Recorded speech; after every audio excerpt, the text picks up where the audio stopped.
everyone. Welcome to the Twinsburg Board of Education regular meeting of Wednesday, March 1, 2024. Mrs. Rosnaya, would you please call the roll? Yes, it is 7:03 p.m.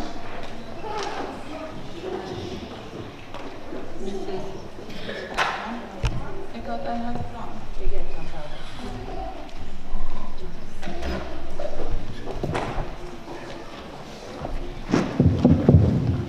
Testing. Okay, thank you.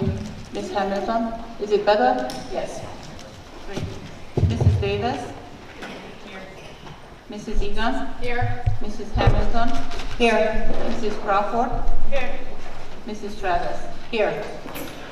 We're all present. For those who can, would you please stand and join us in the pledge? There is no flag, so we'll look at you, you point it up to us, and we'll do the pledge together. I pledge allegiance to the flag of the United States of America and to the republic for which it stands, one nation, under God, indivisible, with liberty and justice for all. Thank you very much. Mrs. Powers, do we have any additions to the agenda? No, Nancy. Okay. So, good evening again, everyone. And welcome to tonight's Twinsburg City School District's May 1, 2024 Board of Education meeting. I'm Leah Travis, and I am honored to serve you in the capacity of Board President. It is wonderful to see all of you here tonight. I know that a few of you were asking the question, why are we meeting here? So if you remember back to our last meeting in April, the tornado warnings went into effect, as well as a severe thunderstorm warning, right at about the exact time that you would be getting out of your car to come into the board meeting. So what we did was offered the opportunity for everyone to stay home and safe, and we promised that we would have you here tonight, and here we are with a large crowd. We have many students to honor tonight, and I can tell you from our view up here, it is awesomely wonderful to look out and to see all of you here with us. So first, let me talk a little bit just to our students. So, first of all, my colleagues and I up here offer each one of you congratulations. You have done some work that's very special and wonderful for you to get to be here tonight. But, there's a but. You need to stay strong for just a few more days. I looked at the calendar before I came today. There are only 19, don't tell anybody, 19 school days left between tomorrow and May 29th. So, we want you to make sure that you get all of your work completed, everything turned in on time. For those at the high school level, your AP exams start next week. You'll have final exams. You have senior projects to finish. There is still work to be done in those 19 days. So give it your best effort. We want everyone to finish Tiger Strong. And parents, there's a ton of activities in the next 19 days. Prom this weekend, and as a team up here, we wish everyone going to the prom to have a wonderful evening and a wonderful prom experience. But there's going to be many field trips, field days, art festivals. The class of 24 is going to go out the door on May 28th. There are still many athletic events, music programs to enjoy. From a parent perspective, we have so many young students with us and young parents tonight. Parents, take the time to enjoy and to find the joy as much as you can in all the opportunities and events. Because for those of us who will experience that out the door event, it seems just like yesterday. And you blink, and you're graduating from high school. So enjoy all the little moments and experiences, because they do go by very fast. I also want to take a minute to congratulate our high school symphonic band. At our last board meeting, we congratulated many of our students and their instructors in our instrumental music programs, because they brought home several awards and successes. And we wished our symphonic band good luck. Well, they did us proud, and they came home with the highest rating possible in their competition, a superior rating. So congratulations to them. And I would also like to congratulate our vocal music group. They put on an awesome performance last night on this very stage. And finally, Next week is Staff Appreciation Week. And so on behalf of my colleagues here at the table, we want to give our thanks to all of the Twinsburg City School District staff. We appreciate all that you do each and every day, and we thank each and every one of you for your service. So, it's needless to say, we're almost finished with that 23-24 school year. And we as a board are very proud of all of our students and all of our staff. And we are thankful for everything that each and every one of you do every single day. Thank you. Mrs. Flowers, I'll turn it over to you. Thank you, Mrs. Travis. Good evening, Board of Education. Good evening to everyone who's here and everyone watching live stream. It is a great night to be able to celebrate so many of our students, and I thank our parents for joining us this evening here at the auditorium. This evening, beside wonderful students to present, we have a special proclamation to provide a Twinsburg High School junior, and his name is Fox Gansler. I'd like to ask Fox if he would please come forward and meet Mrs. Travis on the stage. She would like to present this proclamation on behalf of the Board of Education.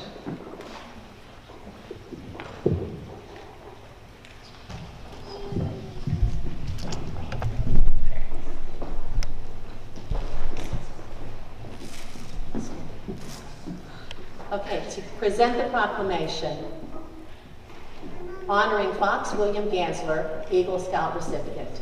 Whereas the Twinsburg City School District takes pride in its students' involvement in the community, and whereas the Eagle Scout is obligated to live his life in honor, loyalty, courage, cheerfulness, and service, and whereas the Boy Scouts of America encourage Eagle Scout candidates to complete worthy projects to improve their neighborhoods, their community, and their region. And whereas Fox William Gansler, a junior at Twinsburg High School, is a member of the Boy Scout Troop 223, and whereas Fox William Gansler, for his Eagle Scout project, developed a plan to upgrade the dog play equipment at the Twinsburg Community Dog Park located on Liberty Road.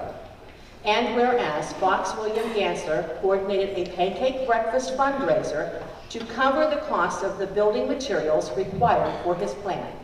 He designed the new equipment and then led a team of many volunteers to build and deliver safe and sturdy equipment that dogs and their owners can enjoy.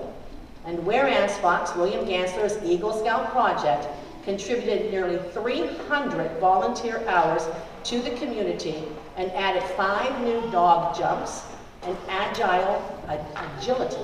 agility seesaw, 2 climbing ramps, and 2 dog toy boxes filled with toys.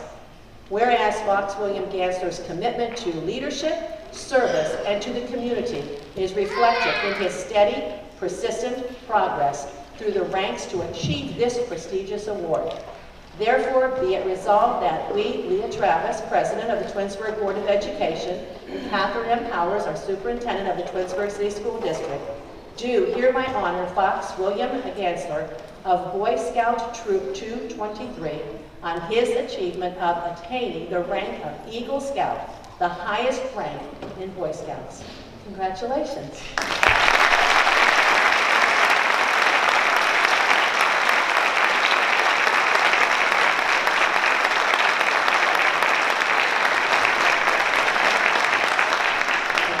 So at this time, we're asking Fox to share a little bit of what he did, and also to introduce his family that's here with him tonight.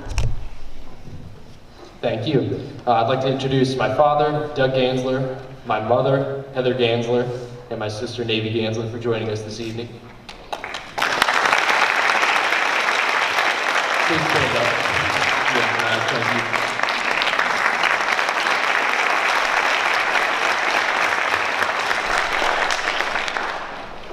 So for my Eagle Scout project, as stated in this proclamation, I worked with the City of Twinsburg, the Service Department, as well as the Parks and Recreation Department.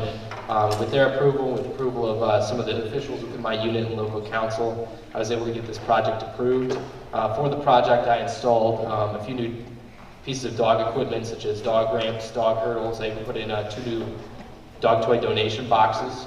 for the park. So really the reception's been excellent. Really the community has loved these, and I'm very grateful that I was able to share this experience with the community. So I would like to thank the city for all of their work and dedication to this project and this experience, as well as the school boards. Thank you very much for supporting scouting in our community. Thank you.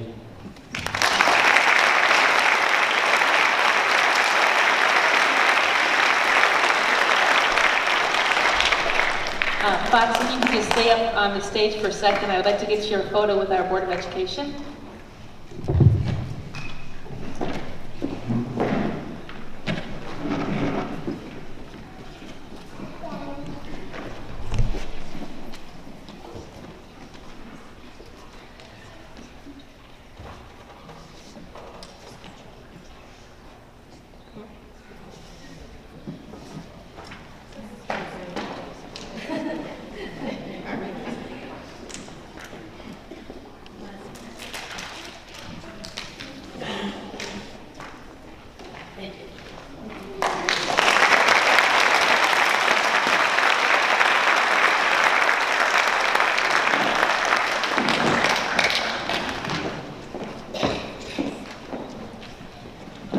Congratulations again to Fox. You know, we are so delighted to support our scouts here in town, and over the time I've been here, the scouting program has really given back to the community in such amazing ways. So thank you, Fox and Mr. and Mrs. Gansler, for your commitment to the community, because you're making great things happen and it makes a difference for everybody, so thank you. Board of Education, just a few more announcements. For all of our parents here, Mrs. Travis mentioned the class of 24 is out the door, well, the class of 2037 is coming in the door, and that would be our incoming kindergarten class. So if you are a parent of an incoming kindergarten child, please go onto our website and begin to complete the registration process. If you would go on our website, and at the top there is a parents drop-down, and then if you click on that, go to registration and enrollment new students and begin to fill out your registration paperwork. The importance of that is you can't get an appointment for kindergarten registration screening until you begin that process. So if we ask you please to do that as soon as possible, because kindergarten screening and the rest of the registration is going to be held on June 3rd and 4th, which is just a month away. And it will occur between 8 and 3 over at Wilcox Primary School. So again, if you happen to be a parent of an incoming kindergarten child, if you could begin that process, or if you know who your neighbor is, best word of mouth, our friends in the community. So if you would kindly help us spread the news about kindergarten registration. If you're a parent of one of our Wilcox Primary School preschoolers, you do not need to re-register your child. They are already registered in our community, and the registration, or I should say screening process, will occur here in the month of May for our preschoolers who are going on to kindergarten next year. So we look forward to meeting our parents and students in the class of 2037 in June, on June 3rd and 4th. This evening, Board of Education, much like we're celebrating so many wonderful students from the month of April when we had the storm go through, we're also going to present a couple of administrative reports. The first is the Q3 update of our strategic plan, which will focus on 21st century teaching and learning, communications, and culture and climate, with a special report by our partners from Beachbrook. And then we also have a second administrative report, and it is going to be actually presented by several students from Twinsburg High School. They have been working behind the scenes to build a proposal for the board to consider about bringing esports club to Twinsburg High School. And so this evening, our students and Mrs. Mariola, our curriculum supervisor, will be providing all the reasons why this is a great idea. So hang on tight, it's going to be a great, great presentation. Mrs. Travis mentioned prom, which is this coming Friday evening, and I know Mrs. Hunt and her staff are just looking forward to enjoying the evening with our seniors. The other important dates, especially for our seniors, include the Senior Scholarship and Awards evening on Thursday, May 16th. Baccalaureate will be at St. Cosmas and Damien Church on Monday, May 23rd. The Senior March around our 5 buildings is scheduled for Friday, May 24th.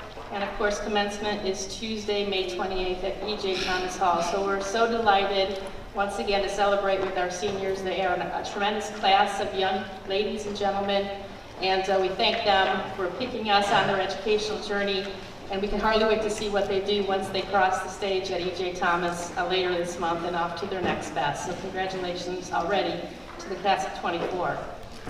So this evening we have a room full of wonderful Tigers to celebrate, and I wanted to ask Mr. Asti, who is our assistant principal at Wilcox Primary School, to please come forward, because we're going to begin with celebrating our Wilcox Tigers and learn out why our Wilcox Tigers rock. Good evening, Mr. Asti.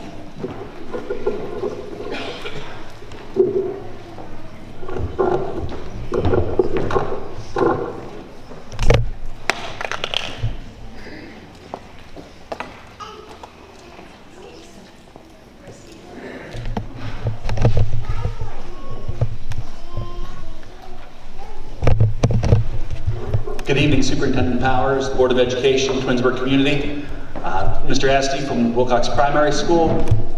Great honor to be here welcoming some really awesome Tigers. So we do a Wilcox Rocks Because of Me award. It's an award given to a student in the classroom, and it's teacher selected. So boys and girls, when I call your name, go ahead and come on up, and I'm going to read about what makes you rock and so awesome. You're going to get a certificate from Mrs. Powers up on the stage, and then come across and just stand there, and at the end we'll get a very nice picture, okay? First up, Clayton Behringer in Mrs. Fink's class. Come on up, Clayton. Mrs. Fink said, Clay is always willing to go the extra mile to help his classmates lend a hand, and is truly a rock star student. He continuously shows what it means to be responsible, respectful, caring, and safe. Clay is why Wilcox rocks.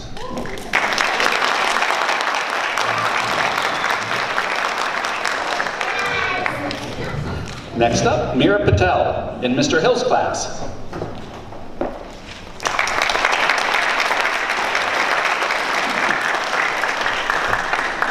Mr. Hill says that Meera is a pleasure to have in class. She is kind and caring and a friend to all her classmates. She is always willing to help out. Great job, Meera.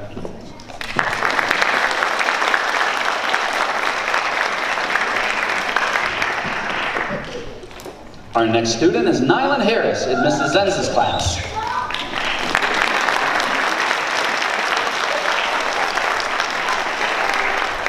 Nylan is a very hardworking, respectful, empathetic little boy. He pays attention, completes his work neatly, and always finds time to help others in the class when they need it. He has a huge heart and can always be counted on to be a good friend to all of his students in this class. He is a wonderful helper in the classroom, and he is why Wilcox rocks.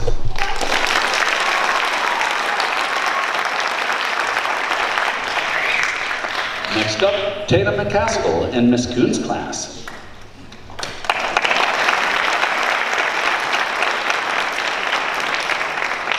Tatum is a great example of what it means to be an excellent student at Wilcox. She always tries her best and works hard on everything in class. She takes her time on all of her assignments and shows her best work. She is kind and caring to all the students and willing to go above and beyond to help anyone. Wilcox rocks because of Tatum.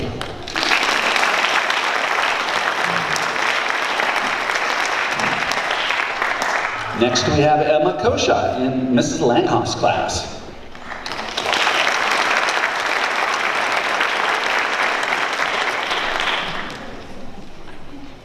Emma is a role model student who follows the Wilcox Pledge. She works hard in class and is a friend and is always willing to lend a helping hand to her classmates and teachers. Keep up the great work, Emma, says Mrs. Langhoff.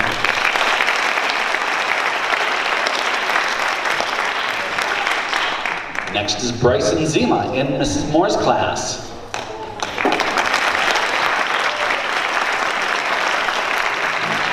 Bryson is a hard-working student. He is always prepared and ready to work.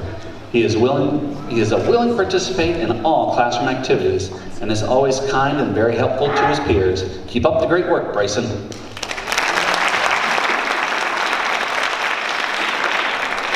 And so those were three first grade, 3 kindergartners. Now we have a couple of our preschool kiddos. So Sophia Blue in Mrs. Syrick's class, come on up.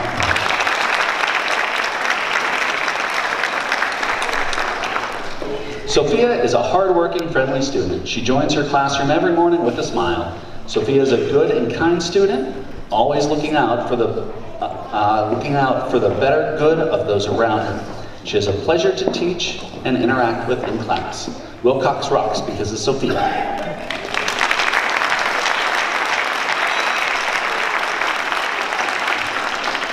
Next is Chase Conway in Mrs. Ligozinski's class.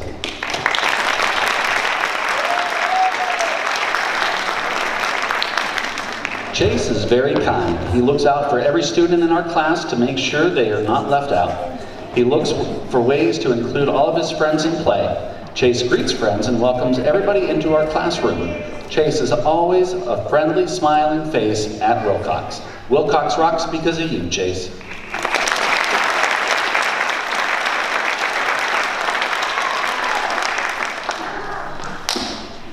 And last but not least, Serena Ali in Mrs. Ryder's class.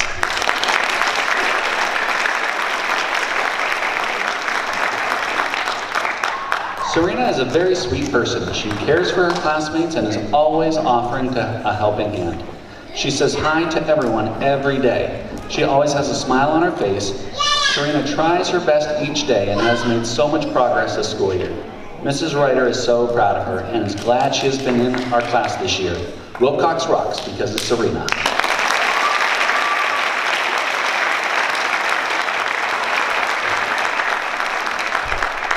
Excellent. Boys and girls, if I can get you to hold up your certificates just like you're doing. You know what, Mrs. Powers, I have to just mention this real quick, that it is fabulous how these young kiddos came all the way up here on their own and really got up on stage. I know sometimes they're reluctant over at the Government Center, but they just came right up and owned their certificates. So give these guys a big round of applause.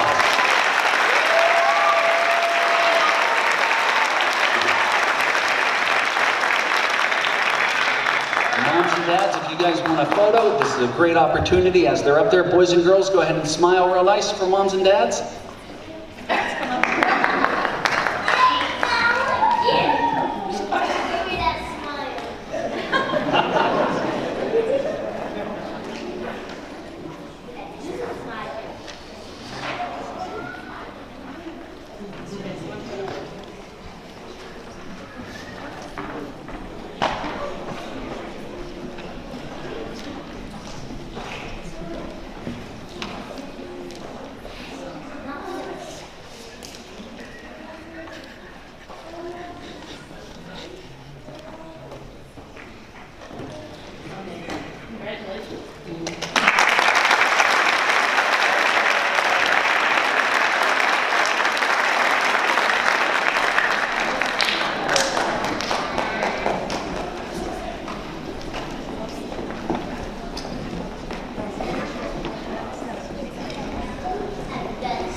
As we transition from Wilcox up to Samuel Bissell Elementary, I'd like to bring up Miss Misty Johnson.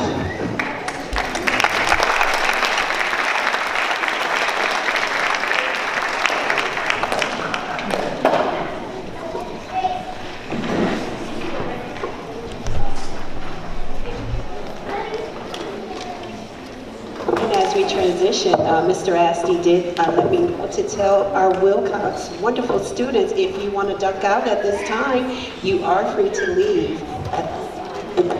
to Wilcox. All right. Good evening, everyone. Thank you for having us. We're so excited. We can hardly wait because we were one of the ones that was postponed. So our students are super excited today. Before I get started to talk a little bit about our program, I am going to ask our teachers that are here. Can you hear me? Okay. If you can join us on the stage with the students as well. So to talk a little bit about the program at Bissell, I'll read to you a little bit about how we do our selection. So the Students of the Month program at Samuel Bissell recognizes outstanding students in the 2nd and 3rd grade. The focus is to recognize students who have outstanding citizenship, academics, social, civic, volunteer, or other accomplishments that set them apart from their peers. So at this time, I'm going to start with 2nd grade, but I am going to ask our 2nd grade and 3rd grade teachers if you would please come on up to the stage. I know you love me. So as they are coming up to on the stage, I am going to go through our second grade students and second graders. You're going to walk up the stage, see Mrs. Powers, and you're going to stand in the front as you saw the Wilcox students do. So we're going to start with Grayson Fair. Grayson, come on down.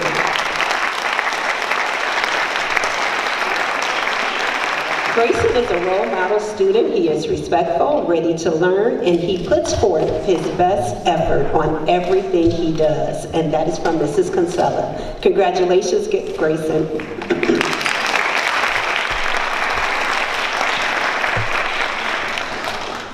Congratulations to Addison. Addison Hudson from Mrs. Robles' class. Come on down if you're here, Addison. Addison deserves this honor because when I think of her, she makes me smile. She is a very hardworking student who always aims to please. She puts forth a lot of effort and takes pride in a job well done. Congratulations, Addison.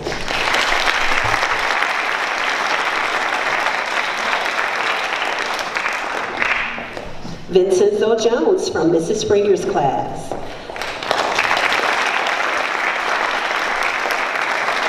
So Mrs. Springer writes that she nominates Vincenzo because of his positive attitude towards his schoolwork, for his extra effort that he puts forth each and every day, and for his outstanding behavior. Congratulations, Vincenzo.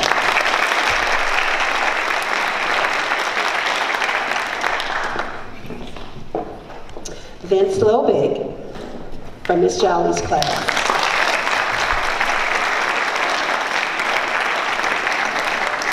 Vince is very bright, hardworking, and a well-mannered young man. He has such a fun personality, and it brightens up the whole classroom.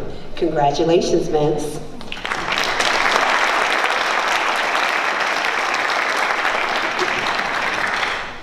Congratulations to Brylan Loudon from Mrs. Kinsella's class.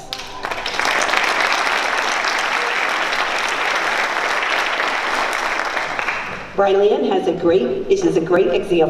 sets a great example in the classroom. She approaches the most difficult tasks with a smile on her face and helps her peers when they struggle. So congratulations, Brylan.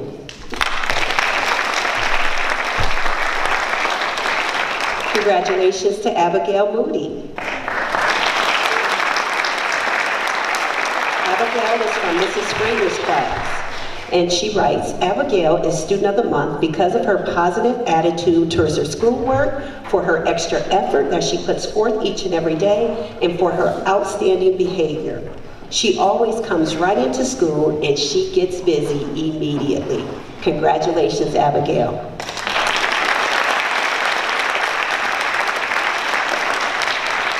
Congratulations to Grayson Ray from Mrs. Robles' class. Grayson.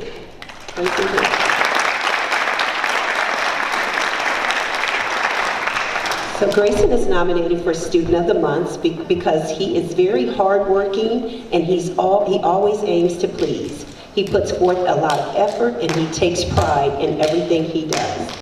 He does an excellent job and he completes many enrichment projects. Congratulations, Grayson.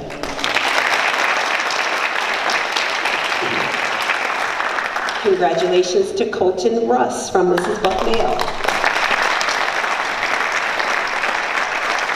Colton is nominated as Student of the Month because he is one of the happiest boys that Mrs. Bucknell knows.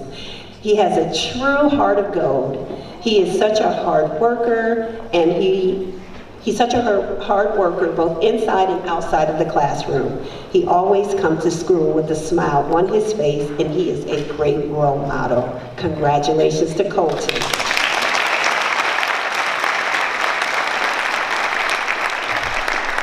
And that wraps up our second grade Students of the Month. Congratulations, second grader. Parents, if you want to get a picture of this time. Shout out to the birthday girl on the stage. I forgot your name, but happy birthday! Happy birthday! And parents, come on up if you want to take a picture.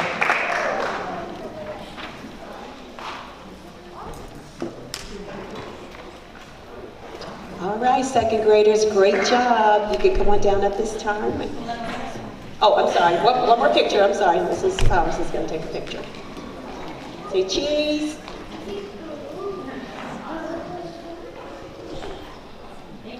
Awesome. Great job, second graders.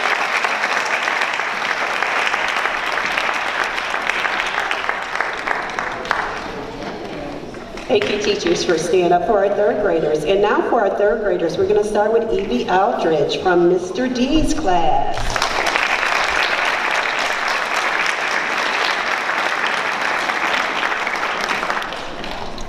It says that Evie enters the classroom each and every day with a positive attitude. She is kind-hearted, hardworking, and very intelligent.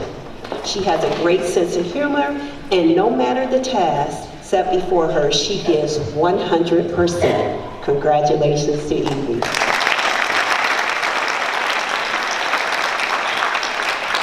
Congratulations to Elliot Anthony from Mr. D's class.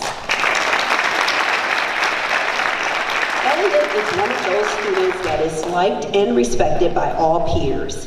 He is easygoing, he is a leader, and he leads by example. He always strives for his personal best, and it shows in the high quality of his work. Congratulations, Elliot.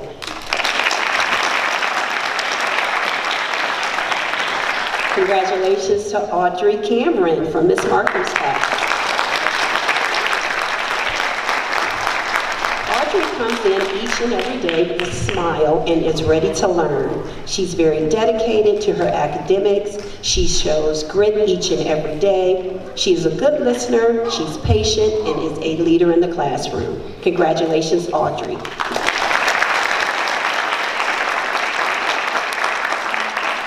Congratulations to Reed Cunningham from Mrs. Gladdick's class.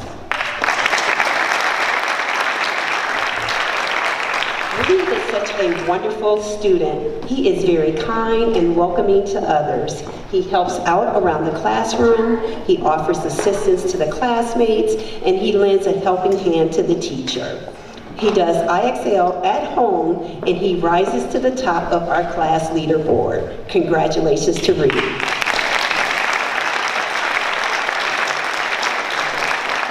Congratulations to Lincoln Gurich from Mrs. Watson's class.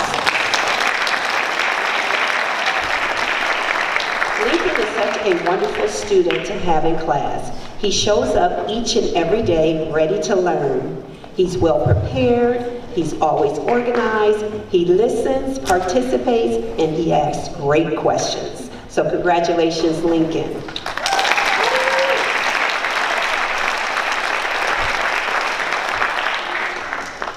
Congratulations to Chloe Griffith from Mrs. Doyle's class.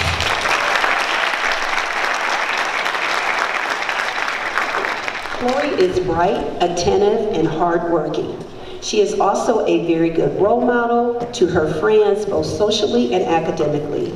She is a critical thinker, she makes good choices, she participates, and she gets very involved in the discussions in class. Congratulations to Chloe.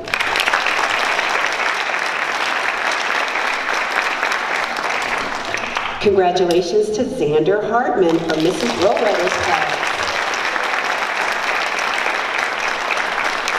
Xander is a hard worker who enjoys daily challenges. He is helpful to his classmates and he cares about others. He is also student council representative and he likes this responsibility. So way to go to Xander.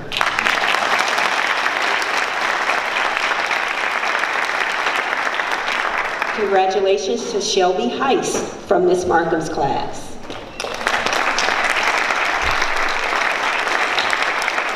Shelby is a dedicated student in many ways. She works hard in all academic areas. She is a friend that others can count on, and she is a great class leader. Congratulations to Shelby.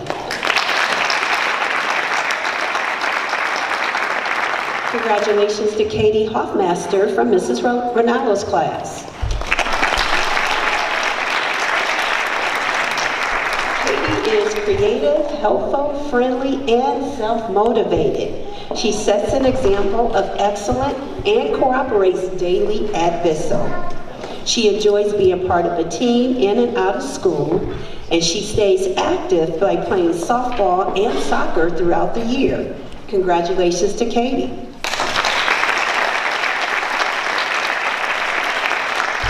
Congratulations to Colton McKee from Miss Valinsky's class.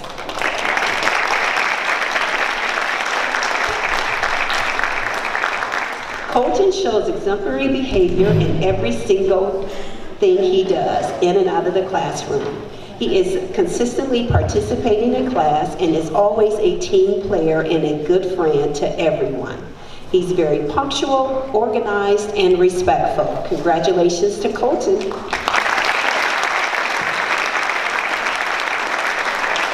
Congratulations to Noah Myers from Mrs. Ronaldo's class.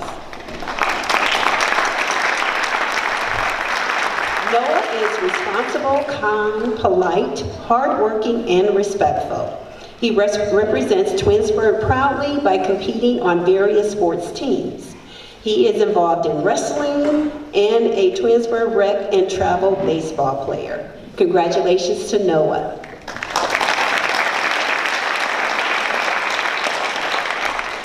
And our last student is Fateh Singh from Miss Mayer and Mrs. Fritz class.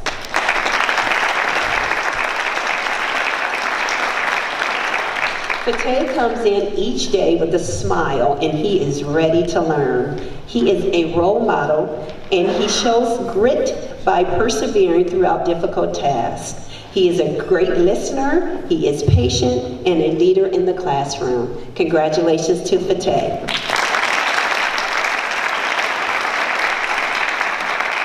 Congratulations to our third grade students of the month, and parents at this time, please go ahead and take a photo of all of our students.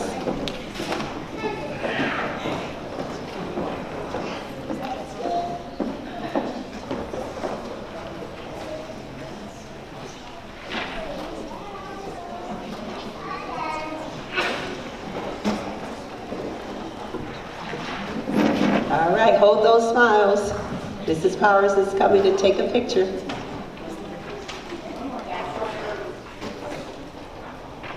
Cheese. All right, congratulations, third graders. And at this time, I'm going to turn it over to Dodge and Mr. Holland.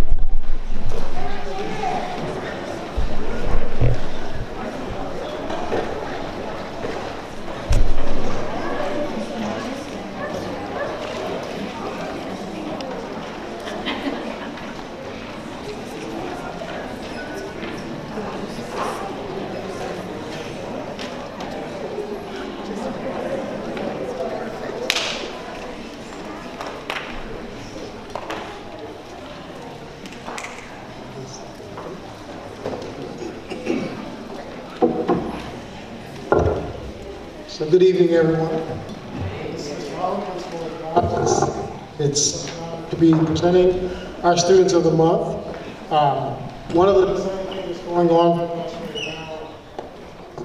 and our sixth graders are mostly out at Camp Finch, and so they've had a great start to a three-day experience.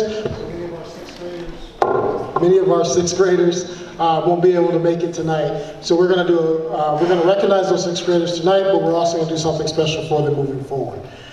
Also, today's presenters, recognizing our students of the month, will be our student council, but also members of our principal stripe committee, which you'll see them donning their lovely blue shirts. You guys want to show your shirts?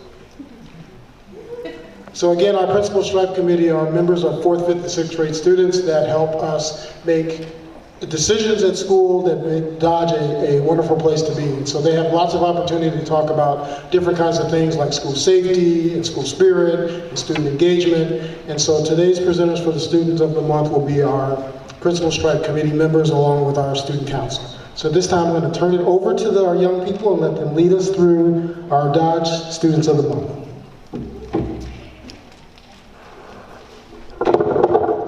My name is Calypso in 5th grade. This is Calypso, grade from council.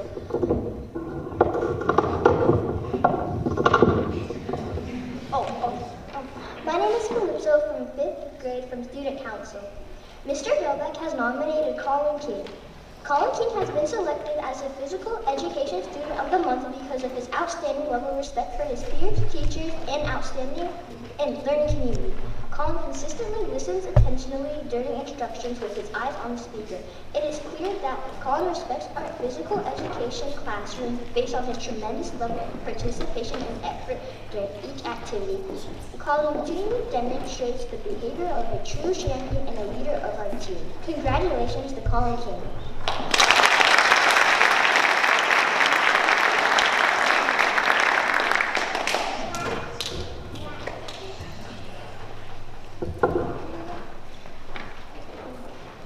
My name is Lila Garish from 5th grade and I'm on Visible Stripe Committee. Miss Pelka has nominated London Milton. London is a very sweet, hardworking young lady. She takes a leadership role in class by actively participating in all of our discussions. In addition, she is elected to be in the student council. She is a model student who works hard and at the same time a great friend to many students.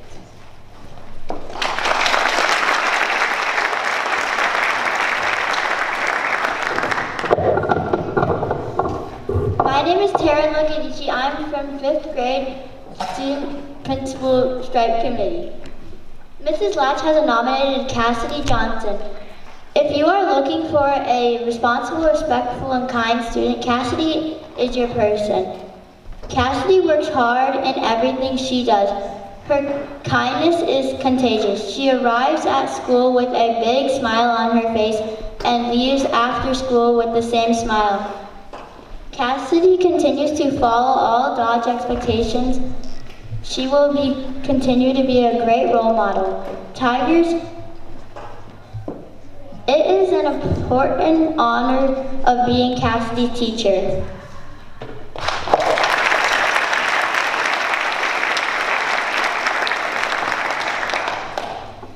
Mrs. MacArthur has nominated Alexander Costigan.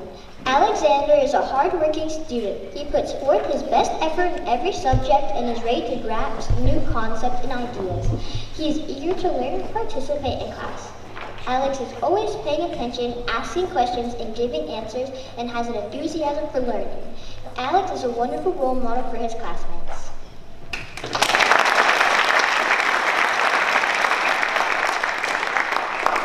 Miss Xerox has nominated Manuel Ruperson.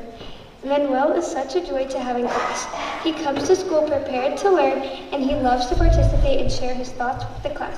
Manuel goes above and beyond in every assignment that he completes, giving over 100% effort.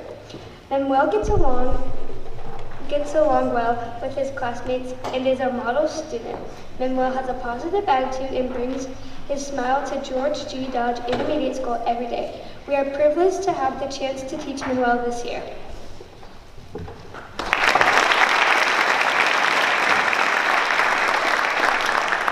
Mrs. Xerox has nominated, Mrs. Mayan has nominated Callie Sia. It is an exemplary student in every way. She completes to school each day with a positive attitude, ready to take whatever learning task will give.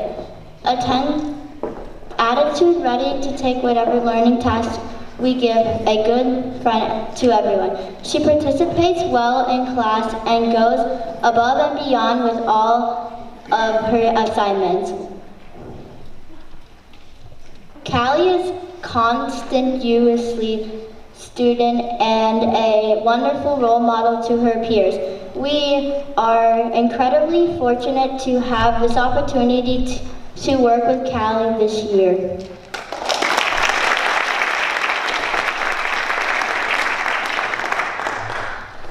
Mrs. DeWitt has nominated Quinn McCarthy. Quinn comes into art every time with a smile on her face. She accepts art challenges with her unique ideas and creativity. She asks provoking questions and uses constructive feedback to make her art stand out. Quinn makes teaching fun and enjoyable.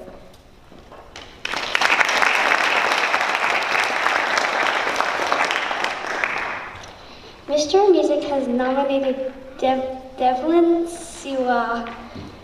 Devlin works hard every day in music class. He is a model to his peers, demonstrating hard work and responsibility in the music classroom.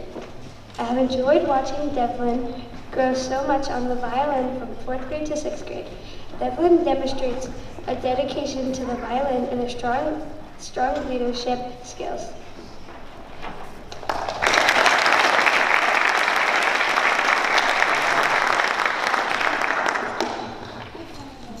Mr. Khan has nominated Benjamin Danzig. He's an outstanding student with a strong motivation and leadership skills. He is an excellent role model for other orchestra students and continues to put in hard work on strong string bass. Benny destroys all the trains and the top of the students. Dodge Intermediate School, Mr. Khan is very proud of his accomplishments.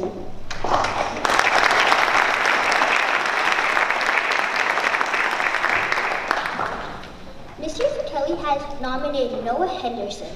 Noah is a wonderful student in choir. Not only is he a strong singer, he is a great leader. One instance of his leadership occurred when a new student was trying choir for the first time. Noah was helping the student find specific measures in the music and guiding him on how the part should be sung. He exemplifies great projects and diction with his singing, and whenever any changes need to be made, he does it without hesitation.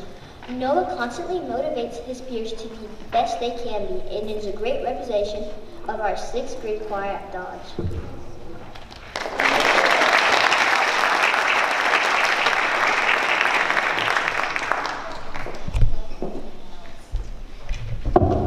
So that concludes our Students of the Month. We are going to have our presenters come up and join you for a picture. A couple of things real quick, just because our Students of the Month, we're extremely proud. They've done a fantastic job of working really hard to be recognized by their teachers. And again, the 6th grade, some of our 6th grade Students of the Month are not here with us right now because they're at 6th grade camp. Teachers, if you are here, any staff members that want to join us for that group, any Dodge teachers, this would be the time to join in. I see a couple up already. I do also want to just really thank and make a note about our presenters today. We were actually missing one of our presenters, so these young people were able to pivot so quickly and learn parts that they had not practiced. And so they've done a fantastic job, and they asked to do this because their classmates were being recognized today. And so as we continue to talk about how students celebrating students and students recognizing students, it was such a great honor to have my Principal Stripe folks want to be part of this celebration today and to be able to pivot at the last minute to recognize each other. So great job to all of our Students of the Month, whether you're a Student of the Month or a presenter. I'm just so very proud of each and every one of you. Parents, this is a great time to take pictures.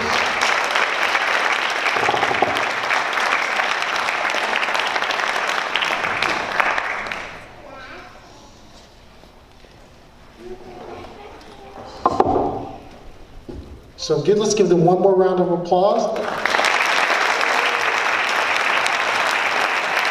And boys and girls, if you want to exit to either stage left or right, and we're going to turn our presentations over to RBC and Mr. Reese.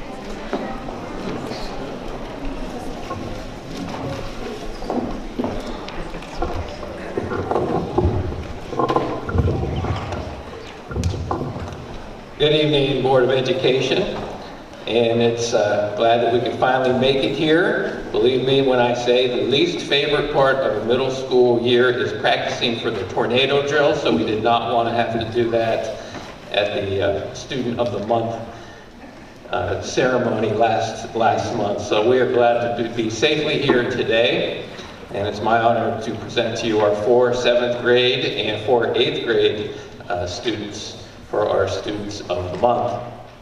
And we'll start in the 7th grade with Eliana Powell.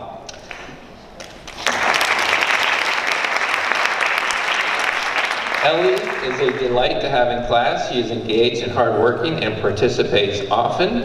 Additionally, she demonstrates responsibility and takes pride in her work. Next, we have Ryan Sweeney.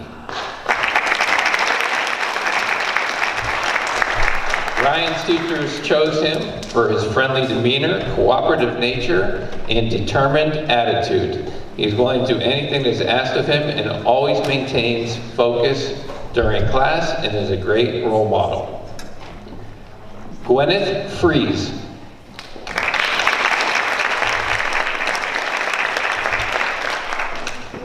Gwyn is a driven student. She enjoys learning and is willing to put in the work to achieve at a high level. She is creative and a kind individual.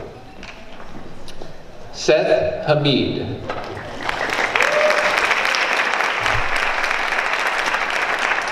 Seth is a hardworking, dedicated student. He takes pride in his academics and is always eager to learn. He is kind to his peers, happy to help others inside and outside of the classroom. Now we'll move on to our 8th grade. Kelsey Kloon.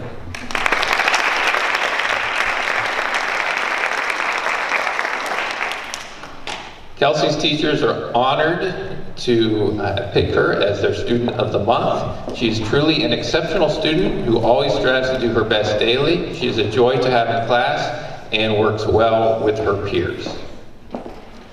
Aiden Salomon. Aiden is the ideal student and classmate. He is polite, respectful, and courteous.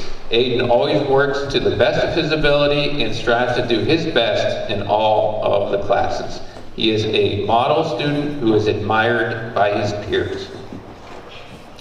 Lucille Hopp. Lucy is very intelligent and a really kind, generous girl. She loves to laugh and joke around, but she's also a hard worker who does an excellent job in class. And finally, Kakaram Paul. Kakaram is a responsible student who continually strives to succeed and make good choices. He participates in class and puts his best effort into his work, while also encouraging classmates by his positive example. And that, ladies and gentlemen, that is our RBC Students of the Month. And a good time to take pictures.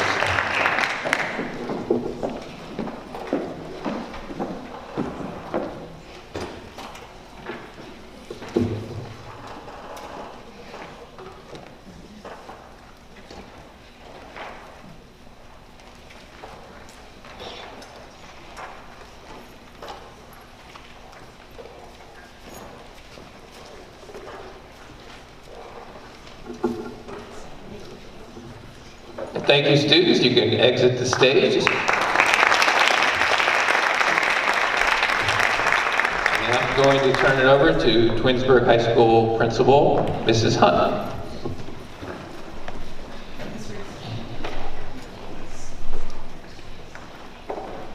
Good evening. Good evening, board. Good evening, families. So, at THS, our Students of the Month represent us by representing the Tiger 3. They are respectful, responsible, and they make right choices. So we have 5 students that are our May Students of the Month, one of which is not here, but we still want to recognize. So they are all juniors. We are looking forward to them becoming seniors next year. And so the first that should be here, I think, is Sophia Krishtak.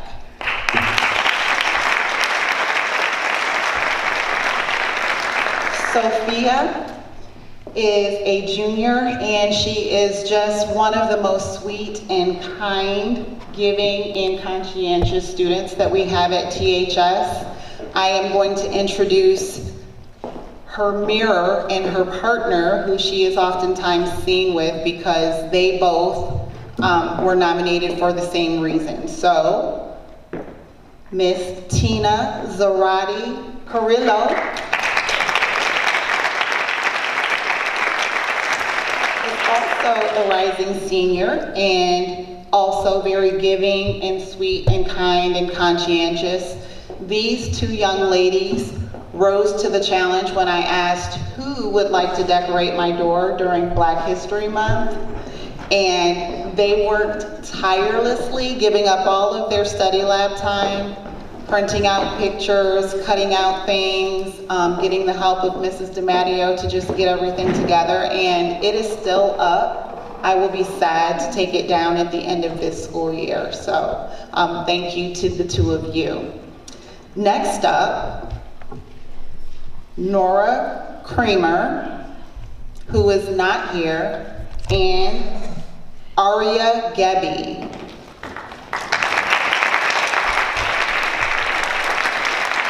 So both Nora and Aria have the distinction of not only representing the Tiger 3, being respectful, responsible, and making right choices, but they both have the distinct honor of having perfect ACT scores this year.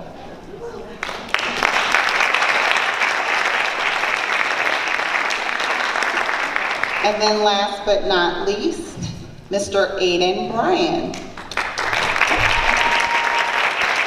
Aiden Bryan is co-president, and he was co-president of the THS Makerspace Club, and he was nominated by Mrs. Jean DiMatteo. The role of Makerspace Club co-president has made him a strong leader in the Vets Clinic as well. Though he is to be commended for his work with 3D printing in the Makerspace, he truly shines as a leader to the other students.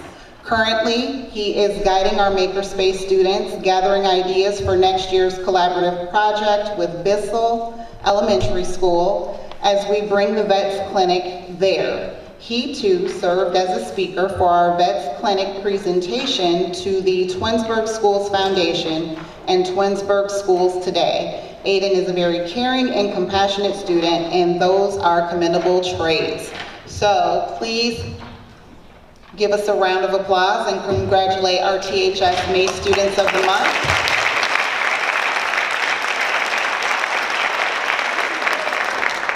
Mrs. DiMatteo, would you like to join them?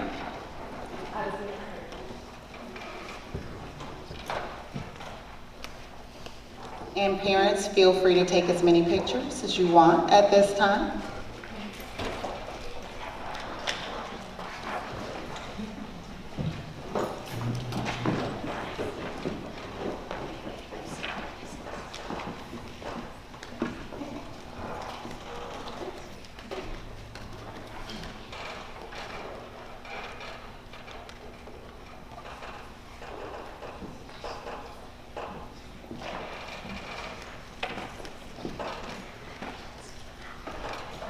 One more round of applause for our awesome students. Thank you.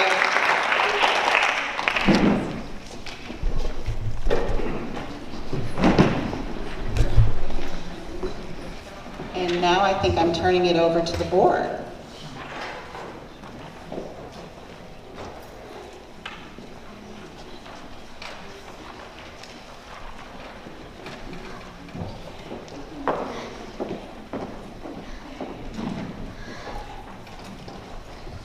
Parents of our high school students, now probably is a good opportunity if you would like to exit as we move on to our administrative reports, but we are so delighted that you have been here, and thank you for sharing your high schoolers with us this evening. Mrs. Travis, at this point, my administrative report is concluded.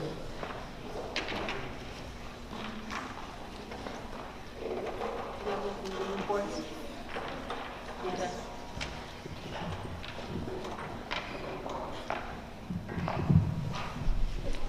Good evening.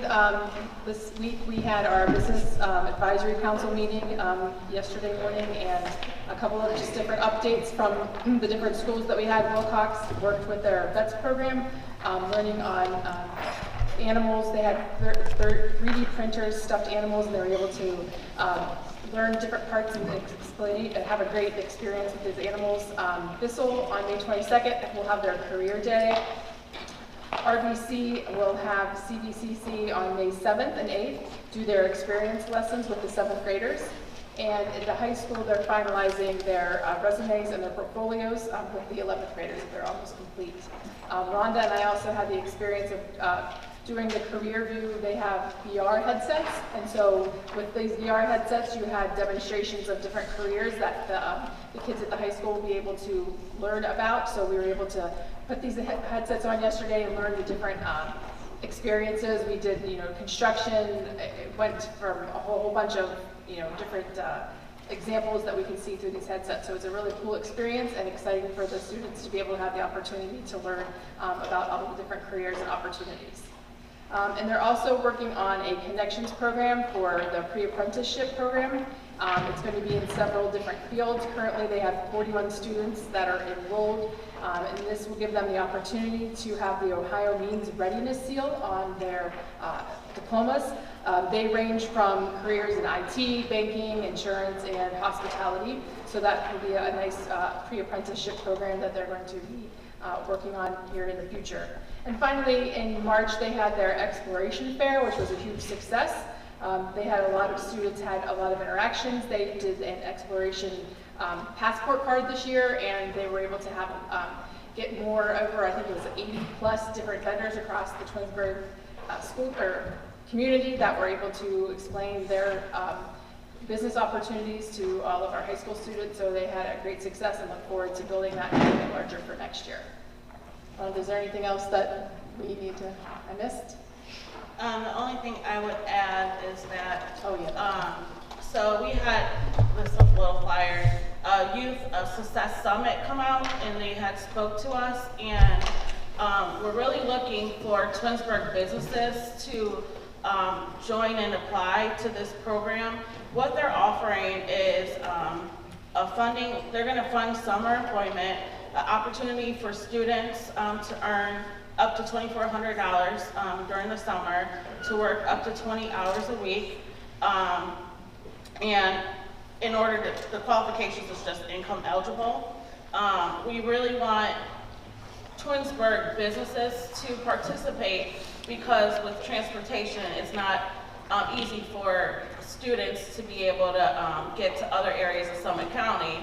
So what this group was asking is if we can get our Twinsburg businesses to sign up for this program, there's nothing that they have to pay out on it. If they have jobs that they're looking for students to work, this Youth Success Summit will be able to provide jobs and pay for the students up to $2,400 during the summer.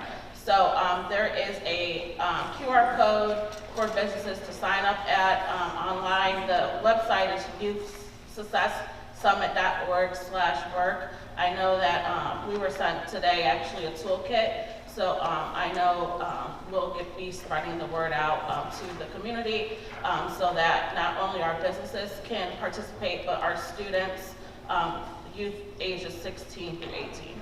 So I'm excited for that opportunity for that. And then I think that was it for the business meeting. The only thing I would say is with CBCC, we had our meeting last week, and that afternoon, we recognized the outside. Oh, you can't hear me? Yeah, she's talking to my okay. Last week, we had our CBCC meeting, and before our meeting, we had the opportunity to recognize our outstanding seniors at CBCC throughout the different school districts. So that was nice to have a reception with them and then recognize them at the board meeting. Coming up on Monday, May 6th, we are having for the class of 2024 a signing day in celebration of students transitioning into full-time employment, military service, and apprenticeships. And then the next day on May 7th, we will be having, recognizing all seniors at CVCC. So those are the things that that are coming up. This month, we recognize Bailey Mitchell from Twinsburg. She is a student who is currently enrolled in the Health Careers Program, and she's interested in aspiring to be an OB/GYN or ultrasound technician. And so she's doing some great things within the school and outside of the program. And then we recently just had some students recognized from Twinsburg who were in our school USA competition, state competition in Columbus. So we had some students who were recognized on that, and one student who was actually inducted as an officer. And then we had some other awards, GMA award, where one of our Twinsburg students was recognized as well. So congratulations to all those students.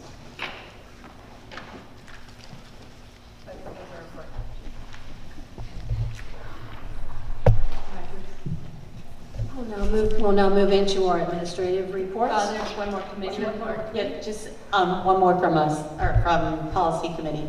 And we met last week, and mainly it was a lot of revisions to policies that we already have that were mostly minor revisions. There were 2 new policies that we discussed. One was the care of students with active seizures disorders, and another one was Board of Revision Complaints, Counter Complaints Finances. And that one, let me see, I'll just give you very brief on that. For the Board of Revision Complaints and Counter Complaints, the Board of Education has responsibility to properly manage the tax revenue it receives from local property taxes under state law. The board has the authority to challenge real estate tax valuations through the Board of Revision in certain circumstances. So that's one of the newer policies. There was an update to policy involving volunteers. There was updates for the pupil activity permits. There's courses, online courses that are required if you'd like to obtain a pupil activity permit. So there's a few new requirements that you'll need to, if you are trying to obtain one, that you'll need to go online and do. But basically, most of these were pretty minor revisions just to polish up the policies, and I won't bore you by reading every one, as I may have done in my younger board career. So that's all I have for the Board Policy Committee. Okay, so now that completes the communications part, and we'll go into administrative reports. Thank you, Mrs. Travis. Before we do that, I just want to call attention to the fact that this board is a working board, and I appreciate your dedicated service to all of these committees. Not only are you working on these subcommittees, but you're out and about in the community. And I know last night we had the show choir invitational, or the spring concert, I suppose. And once again, Mrs. Egan was there. Mrs. Hamilton was on the committee with Mrs. Davis, and everyone's been very busy. So thank you, all of the board, for what you're doing. Besides being at the board meeting behind the scenes, you're making great decisions, and you are making sure that we are doing the best for our students. So I just wanted to publicly thank you this evening. This evening, Board of Education, as you know, this presentation was supposed to be made 2 weeks ago, but here we are tonight, and this is an exciting presentation because we have a lot of student involvement this time.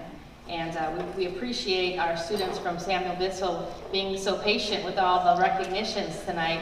And you've done a great, great job. And we're excited to hear all about this amazing project that Mrs. Ronaldo worked with you on. So hold on tight.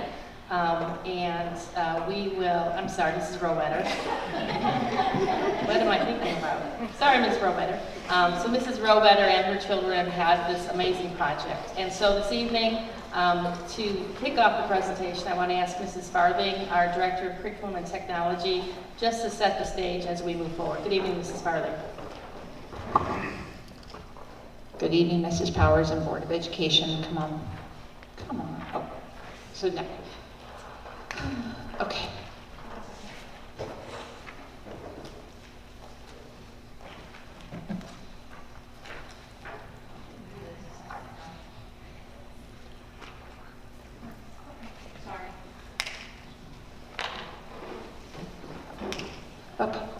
Good evening, let's try that again. Good evening, Board of Education. Thank you for having us here this evening. Our update for 21st century teaching and learning is going to be very brief on my part. As you know that those are our 4 goals. The last goal that we have was to develop an entrepreneurship framework that aligns with our Portrait of a Graduate.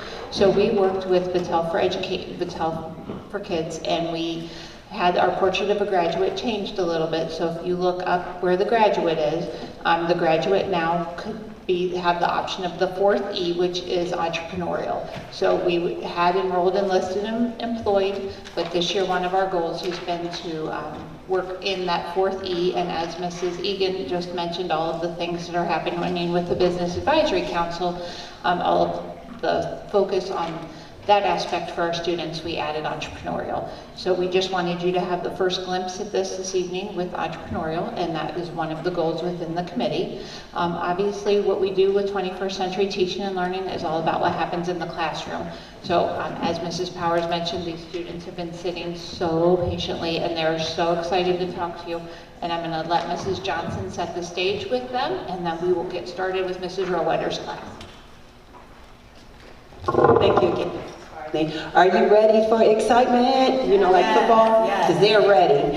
We're so excited to be here today. Our students, our 3rd grade students will be here today to just show off a little bit of their creative thinking skills. Mrs. Rowetter is going to talk about escaping an escape room. How many of you have ever done that before? These 3rd graders did it. And wait till you hear what they did. And then after Mrs. Rowetter, Miss Shula is going to come up and talk with you about how students are using their creative skills in makerspace. So a lot of excitement about to happen, and I'm not going to take up any more time because the students are ready. So if you're ready, we're ready, and I'm going to turn it over to Mrs. Rowetter.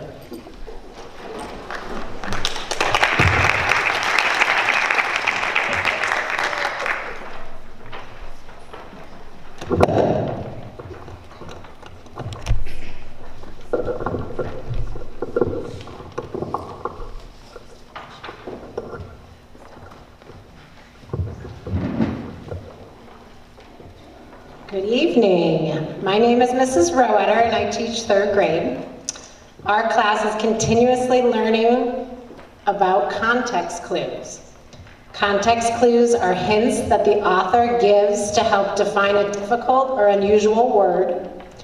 The clue may appear within the same sentence as the word to which it refers to, or it may follow in a preceding sentence. We started our lesson that we're going to share with you tonight with learning progressions, as we always do. So our learning intention was, We are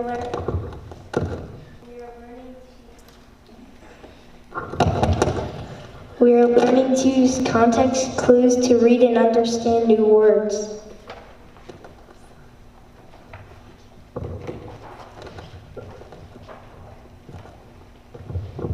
our success criteria statements are, I can ask and answer questions to demonstrate understanding of a text. I can determine the meaning of words and phrases as they are used in a text.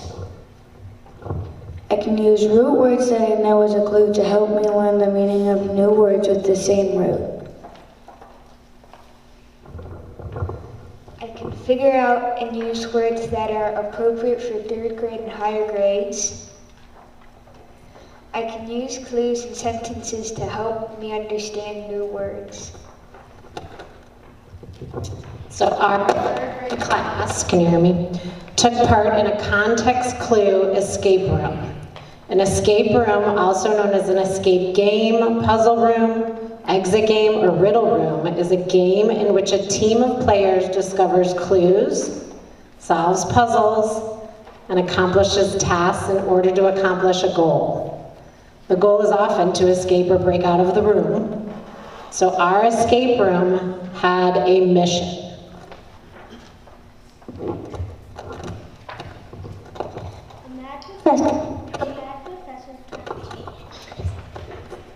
A mad professor trapped your whole class in the classroom. In order to escape, he must use your knowledge of context clues to convince him to let you go. Answer the questions at each level and be sure to record each answer. Once all levels are complete, retrieve the completion code to break out and save the day. You must hurry and escape before you remain trapped in class forever. So they didn't want to stay in class forever. So, there were 5 levels to work through to break out of the escape room. We're going to present level 1, but we're going to test the Board of Education. The questions are on the board, and we'll be reading them, and you all will be answering them, trying to break out of the escape room. Question number 1.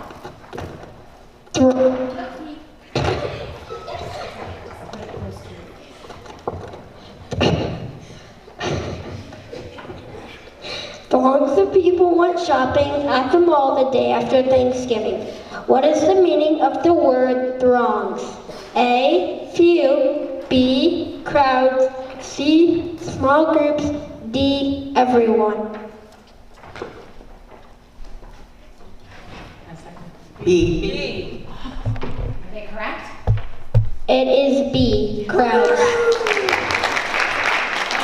so now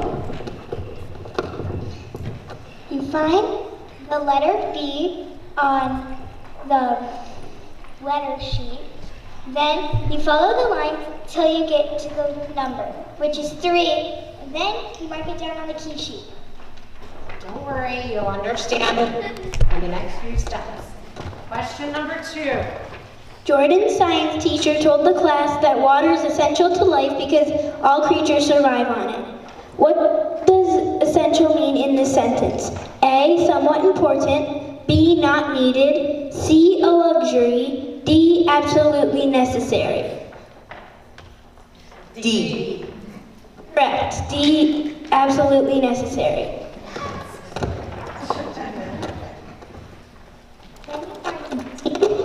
On the sheet, then you follow the line till you get to the number. The number is 4. No.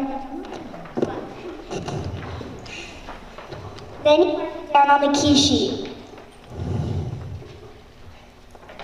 Moving on to question 3. Are you guys nervous?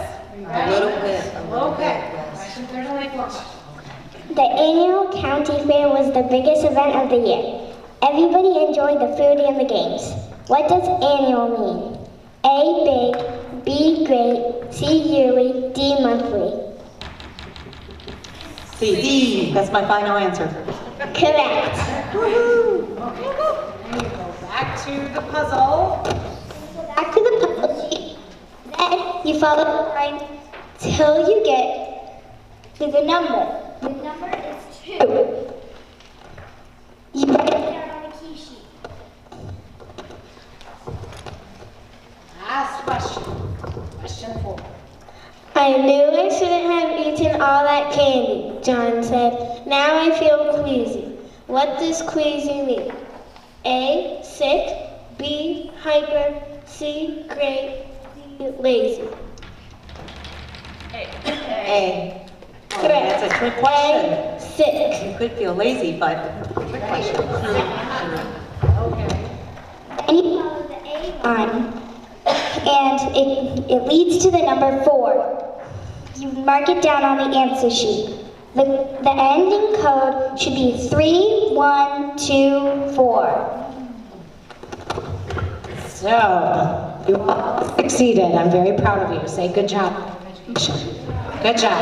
Round of applause. We all escaped escape room, right, friends? Whoa. It was a challenge, and we did have to help each other in the process, right? We hope you enjoyed learning about the lesson about context clues, because we sure did. Thank you.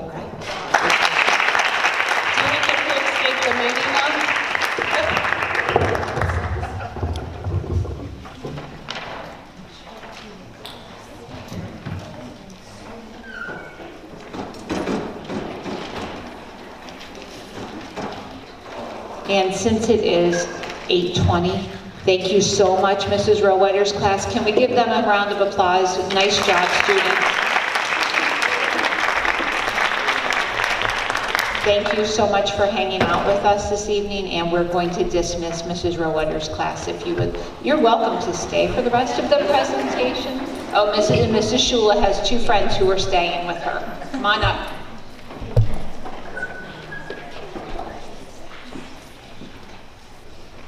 All right, good evening, board. We want to share with you a little bit about Makerspace. So Makerspace is an environment within our library. Students get to use Makerspace on a weekly basis in library as a center, and they also get to come in with their teachers, Mrs. Rowetter being one of them, and do special projects as an entire class. So this presentation came about because we discovered in Mrs. Rowetter's class that sometimes if at first you don't succeed, you have to try again. So my friends are going to share with you a little bit about their experience using the Ozobots and how they worked through the process.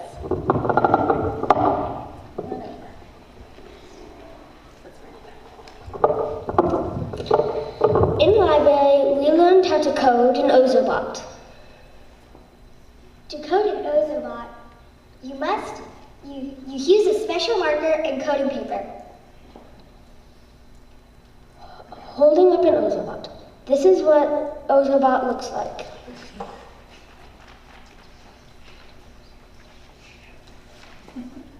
Their turn. Wow.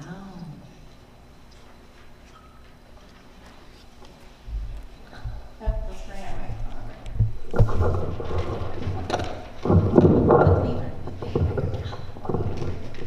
There we go. We travel. Okay. This is the map of the Ozobot follows.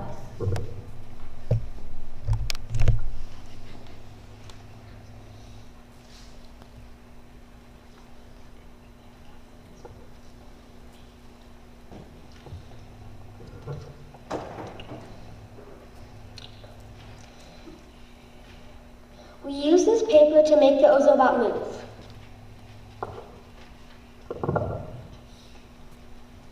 So first, you turn on the Ozobot and then put it on the line you coded. It will do what you coded.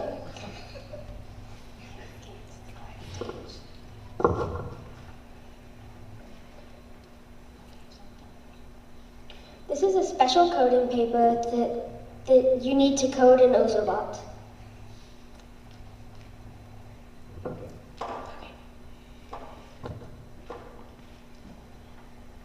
There are so many different codes that do different things.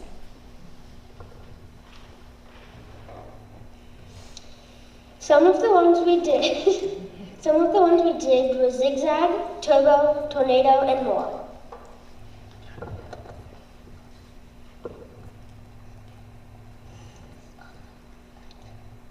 This is how we programmed our Ozobot.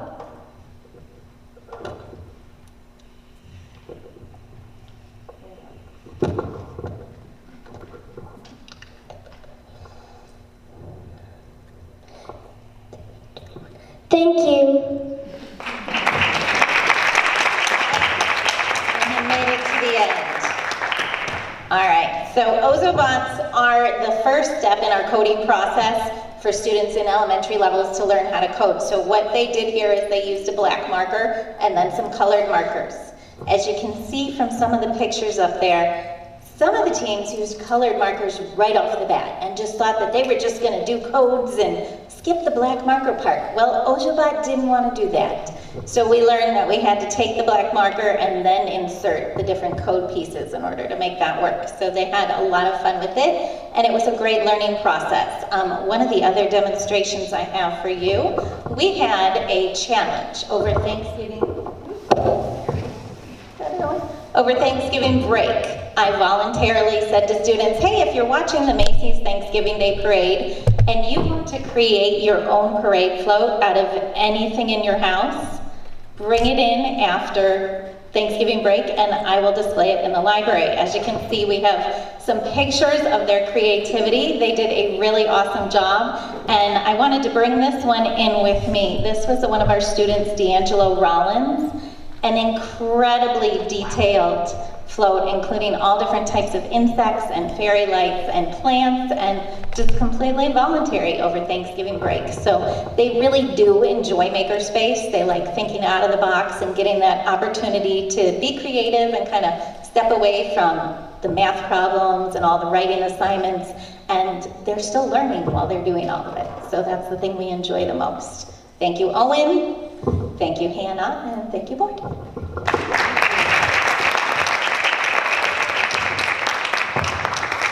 And now I'm going to pass it on to Mr. Reese with communication.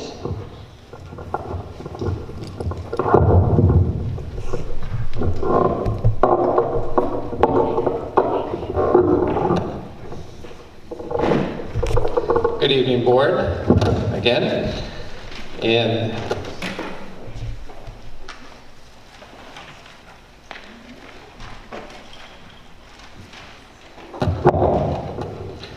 in this quarter, we're going to present to you on how we do communication at the building level and how do we get out to our community all the wonderful things that happen at RBC. If you don't have a student there, how might they learn about things that are happening? This microphone's taken quite a beating, I think, this evening, so it's like, so anyhow, so that's what I'm here for this evening. So some of the things we do at RBC to get the word out to the community. This year we've been featured 3 times on the Twinsburg Schools Today broadcast. One time was on our Journal Time in Math program that we're doing. Both of these programs were funded by the Twinsburg Schools Foundation. Sorry about that. The Twinsburg Schools Foundation who provided grant money for those programs.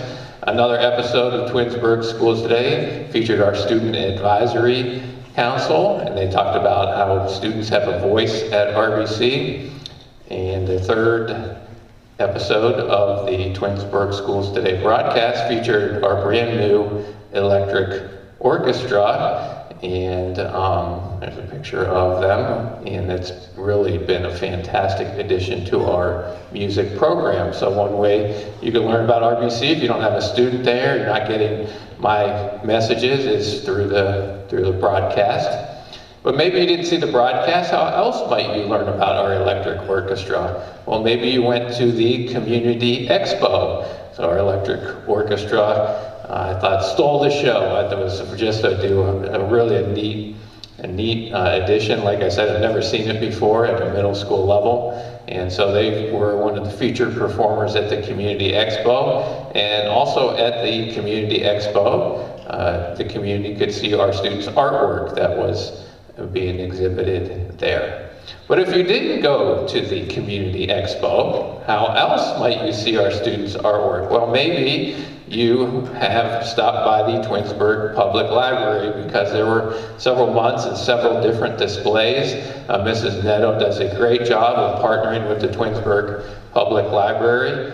And on the left is some of our student artwork that was up, I think that was up over January and February, and the community could see our artwork that the middle school does there. And also they could see on the right is some of our poems that our 8th graders did during Black History Month when they studied Langston Hughes, and they wrote poems. And then they also did a display at the Twinsburg Public Library. And if you didn't see our writers at the Twinsburg Public Library, you could have maybe seen them. First the microphone is acting up, now oh, there we go. Maybe you could have seen them on the X or Twitter account that we have. And here's our writers at Kent State, where our Power of the Pen team did very well. And there'll be several of our writers, I think 6 overall, are going to the state competition in a couple weeks. So we will be rooting for them. And also the Blackboard Connects that Mrs. Power sends out, because that goes out not only to all the parents in Twinsburg schools, but also people who have signed up. So they also would have been notified about how our writers have done. So that's another way we get word out to the community.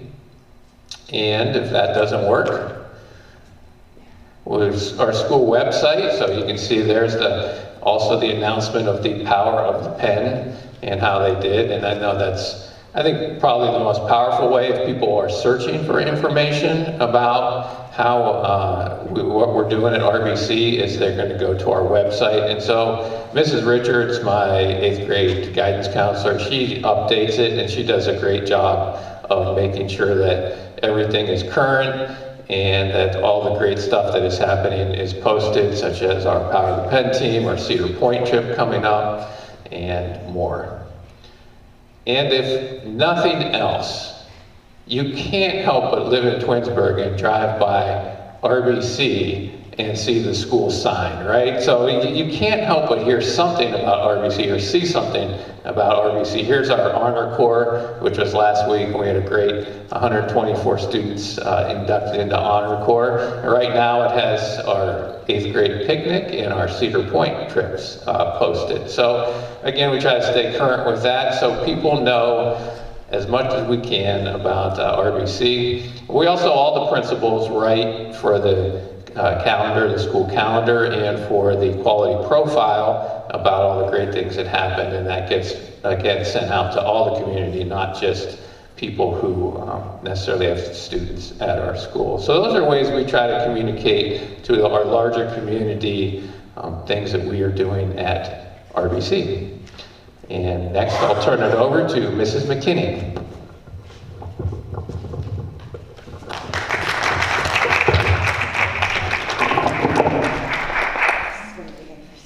Good evening, everyone. Nice segue into my presentation about Parent Square. Mr. Reese alluded to Blackboard Connect several times in his presentation, and we are now transitioning away from Blackboard Connect. We learned that Blackboard Connect was being purchased by Final Sight. So we thought this would be a good time for us to explore other systems for communication.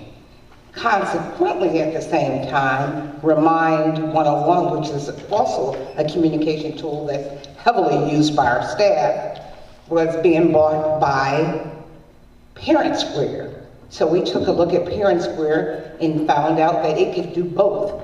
We could have our Blackboard Connect and our Remind 101 on one system, which would make communicating for parents and families much easier. I'm going to give you a brief overview of Parent Square. You will get more information in July as we prepare to launch. So this is just a quick overview.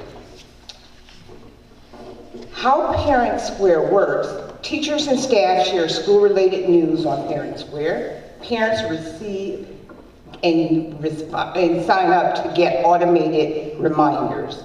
Everyone has access to all interactions in one place, which is going to be great.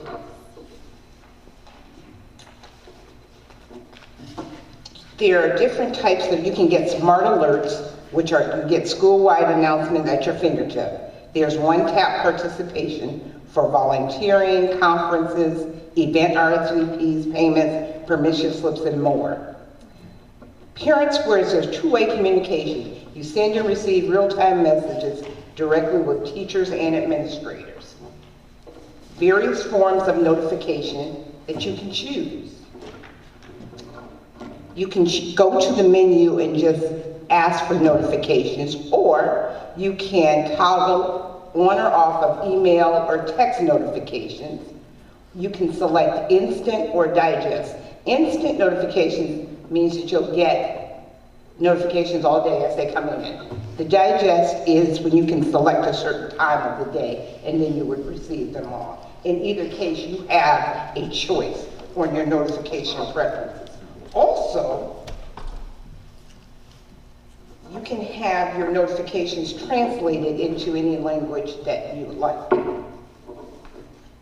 So that is kind of a brief overview of Parent Square. As I stated earlier, you will get more information in July as we prepare to launch Parent Square, our new communications app for the Twinsburg City School District. Thank you so much. Have a good day.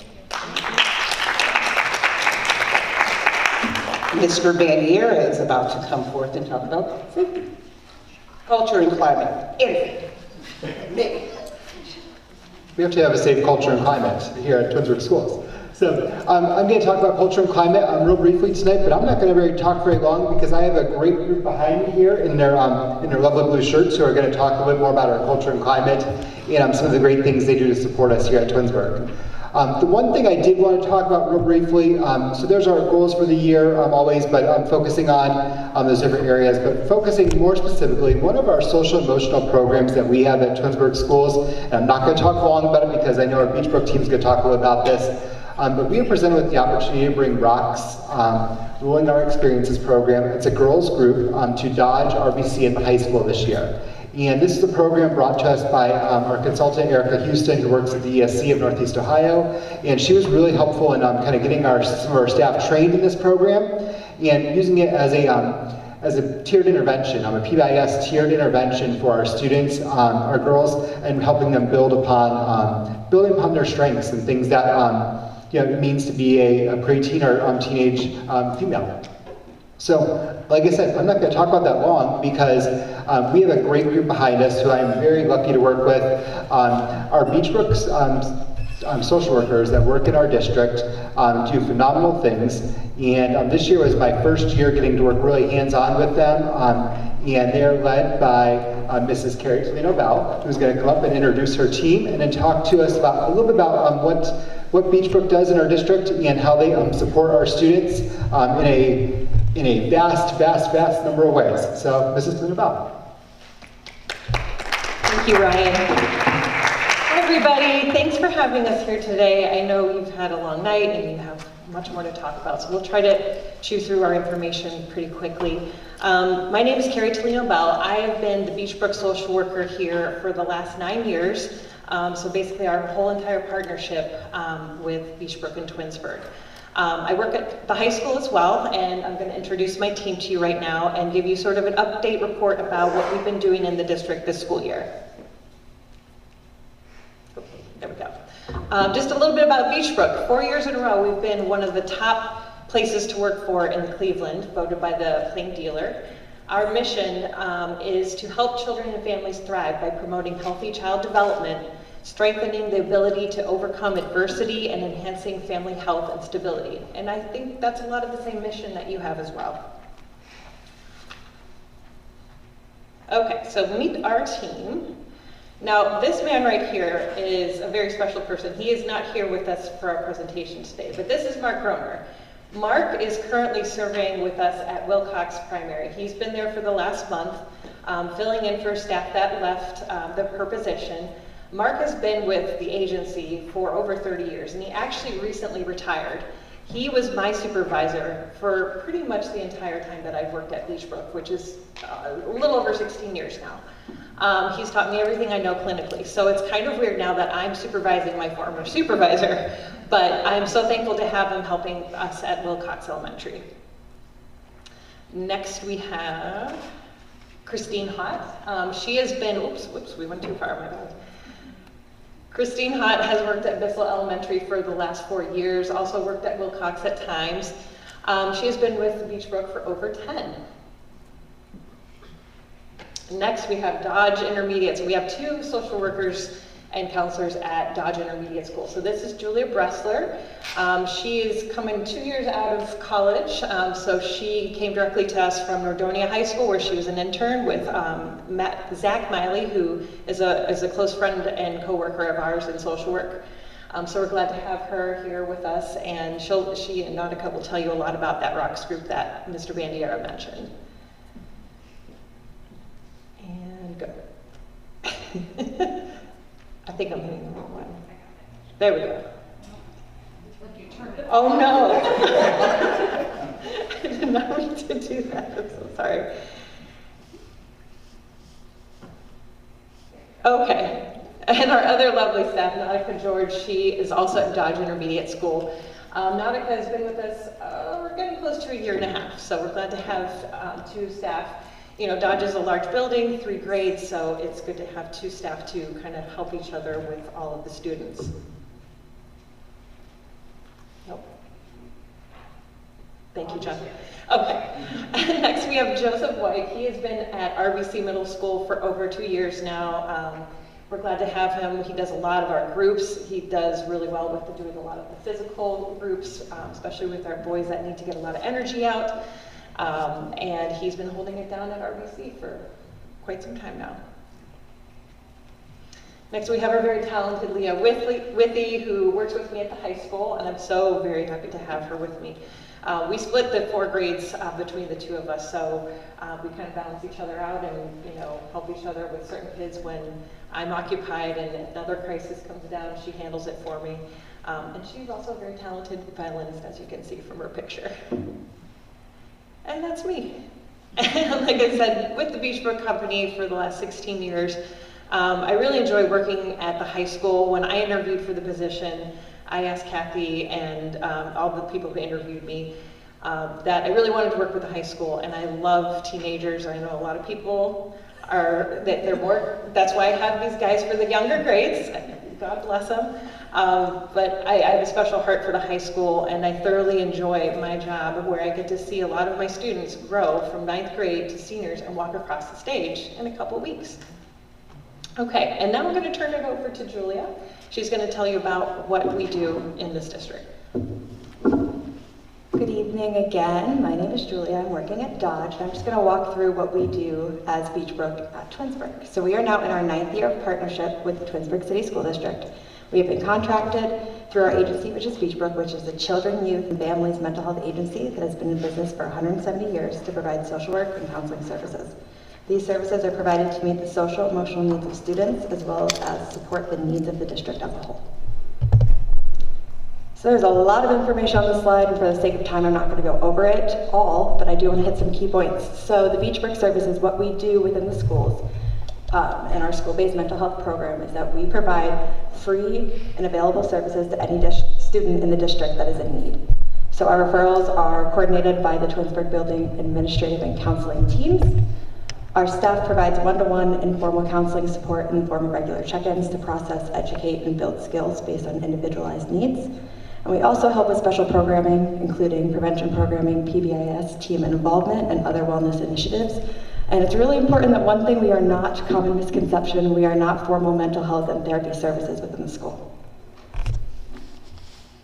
So for a further breakdown of our referral process, we have this flow chart up here. Again, for the sake of time, I'm not going to read through it, but it just shows how we bring up students that maybe the administrators or counselors have concerns about and how they can start working with us through Beachbrook.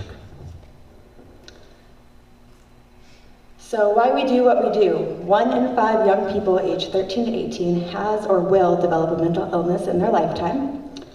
Suicide is the 2nd leading cause of death among people aged 10 to 14, and the 3rd leading cause of death among those aged 15 to 24 in the United States. Prevention of mental, emotional, and behavioral disorders focuses on addressing known risk factors such as exposure to trauma that can affect the chances that children, youth, and young adults will develop mental health problems. Promoting this well-being of children and youth lead to increased lifespan, higher overall productivity, stronger economies, improved family life, etc., etc. And now I'm passing it along to another team member.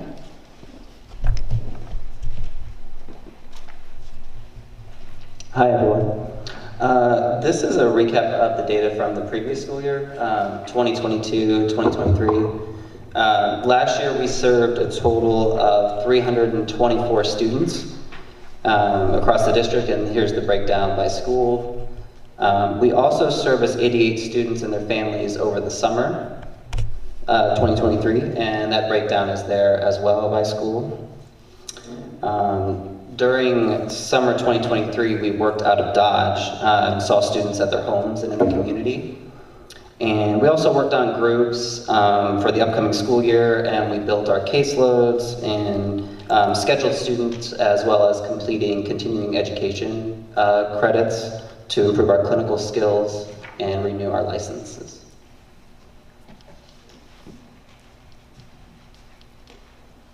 Hello again, Christine Hott. I am primarily, well, I am only at Bissell this year, but in the past I have worked at Wilcox. So when we were supposed to present 2 weeks ago, I thought it was kind of ironic that it got moved. One, because social workers and counselors are known to be very flexible, and we do, although we'll list the things we do in each of our buildings, I think day by day, other duties as assigned pop up. And then the second reason I thought it was ironically moved to May is because it is Mental Health Awareness Month. So just a little plug there to take care of yourself and check on your people.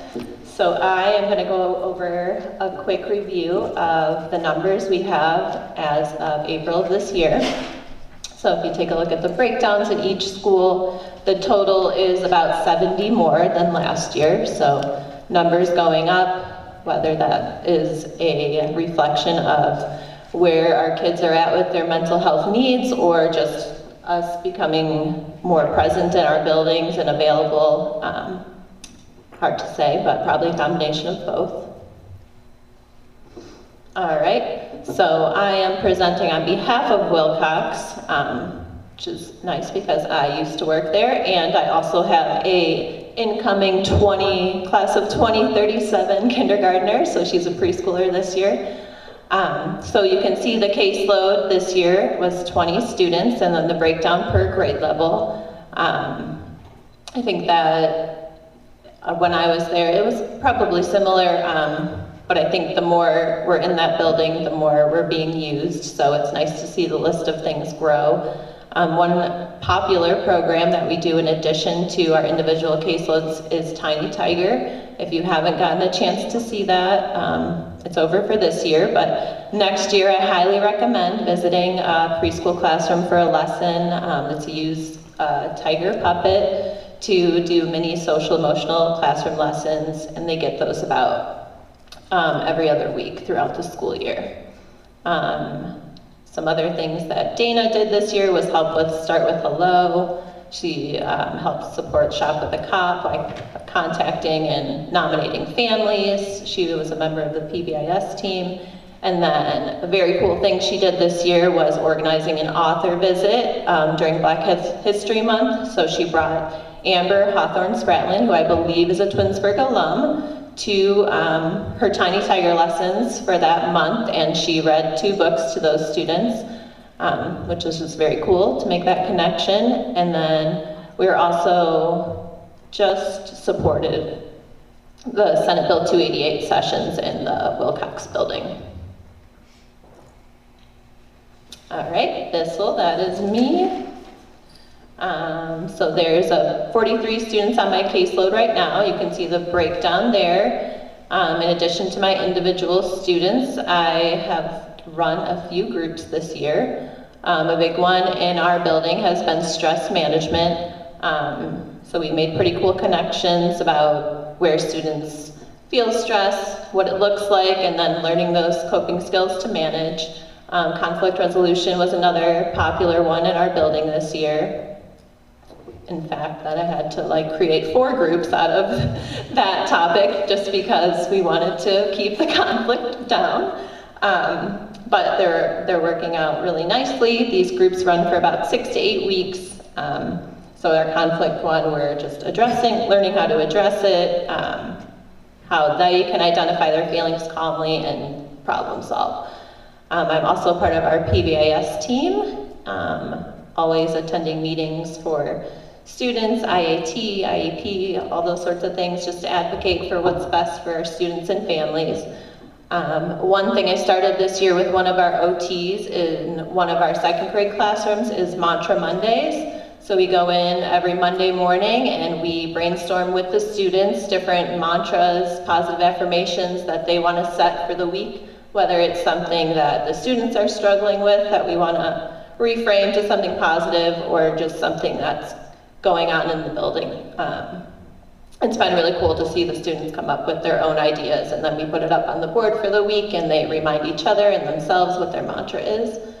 And then some other little things like Life Act, House Bill 288 support. Yeah, I think that's it. I'm going to pass it on to Dodge. All right, good evening again, everyone. Thank you all so much for your patience. Thank you, Superintendent Powers, for being present. Julie and I are at Dodge, and as Brian mentioned, he talked about culture and climate. We are truly submerged in the Dodge culture. Currently, we are servicing 74 students, and that number is actively rising. We actually received a referral yesterday. So what's really cool about what Julia and I do at Dodge is not only are we meeting with students on an individualized basis, we also support our school counselors with the House Bill 288, which is about child abuse prevention. We're sitting in on those each and every presentation, and we're assisting the facilitator with, answering questions, or if there's a student in need, we support in that aspect. We also service 27 students co-facilitating with our school counselors with Life Act. In addition to assisting the school counselors with presentations that are going on, we assist our assistant principals and the principals at Dodge with meeting Tier 1 to Tier 3 objectives. So for example, we assisted Ms. DeVille not only with the student versus staff basketball game in the winter time, which was a huge success, we were cheerleaders, but we're also going to be assisting with the flag football game, which is coming up in a couple of weeks. So if you're available, come out. I believe that is May 17th. And what's cool about what we do there, not only are we assisting by showing our faces and being present by being cheerleaders, but we're also supporting the students by getting them encouraged and involved to, be respectful, be safe, and be responsible. So we assist students with, or Ms. DeVille, with the weekly Tiger ticket videos. So again, that's our objective in supporting the school with increasing positive behaviors that we want to see. Mr. Bandera also talked about ROCKS groups. We have two groups that we are not only facilitating but also co-facilitating. Julia works with Ms. DeVille on our girls group, and there is a differentiation between the ROCKS group and our annual Dodge girls group. So the girls group service 29 girls. And what's cool about the girls group is they meet on a monthly basis, and it's more of an open forum. So they come in and, they're talking about some of the issues that they're going through. Ms. DeVille and Ms. Julia will come in with different topics to explore. And there are, I can't recall the breakdown, but there are 4th, 5th, and 6th graders in the regular Dodge girls group. However, in ROCKS group, which stands for Rule in Our Experiences, we're piloting that this year. Jill and I went through a 24-hour training back in January, and we worked alongside Ms. DeVille to gather data with the group for the school for behavioral data, what's going on in students' lives. And so we selected, or 5 girls were nominated from 4th grade, 5 girls were nominated for 5th grade. And what's so special about ROCKS is they're learning about ruling their experiences. When we went through the training, they brought up such a phenomenal point. I know what it's like to be a girl because I was 10 years old at one point, 11 years old. However, I don't know what it's like to be a 10, 11-year-old in 2024. And so we get an opportunity to empower these young girls, to help them rule their experience, to develop their confidence, to help them learn how to manage conflict, how to deal with body image issues, all of those things that at one point, we've experienced. So it's such a powerful opportunity to service girls at this capacity, and we're really looking forward to being able to expand this program next year. Next week, we're actually teaching the girls self-defense, so they are also learning how to protect themselves, which is really cool. So lastly, we are also supporting our school counselors with the seasonal awards. So we are very active. We show our faces as often as we can to support the students, to encourage them, and again, to help them thrive. And then lastly, we're a part of the PAUSE team at Dodge, which stands for Positive Action and Wellness Support. It's basically crisis. So anytime there is a crisis that is at Dodge, we are part of the response team. And I think it's really cool that we are coordinating with different, our colleagues that have different backgrounds, and we coordinate care in that capacity. So before I wrap it up and I move on to our next person to speak of RBC, we do have a copy of the book that we also had to read in addition to the 24-hour training for ROCKS. The book is called Girls Without Limits, And each parent was provided a copy of this book, and we have 2 copies available today, one for our superintendent and one for our board. So I highly encourage you all to have an opportunity to read this book so that you know the content that the girls are learning. Thank you. Thank you.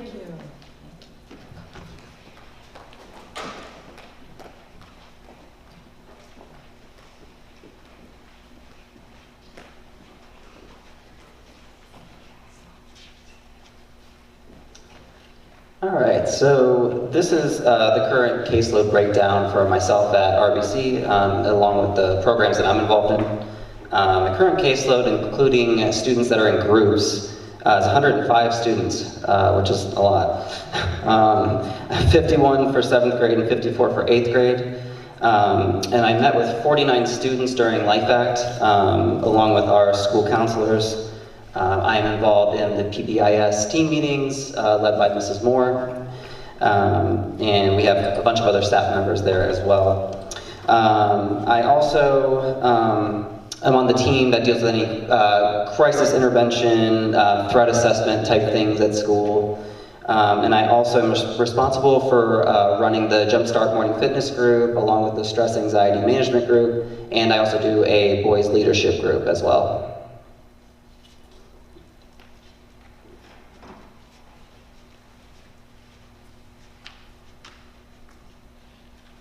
I'm Leah. I work at the high school primarily with the class of 25 and 26.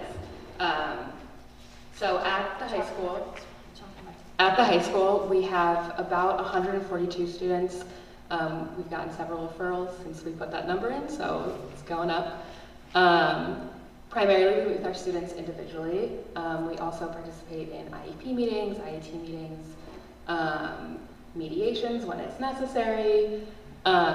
We worked with Life Act to meet with students afterwards as a follow-up, co-facilitating with our school counselors. We met with about 75 students throughout all 4 grades.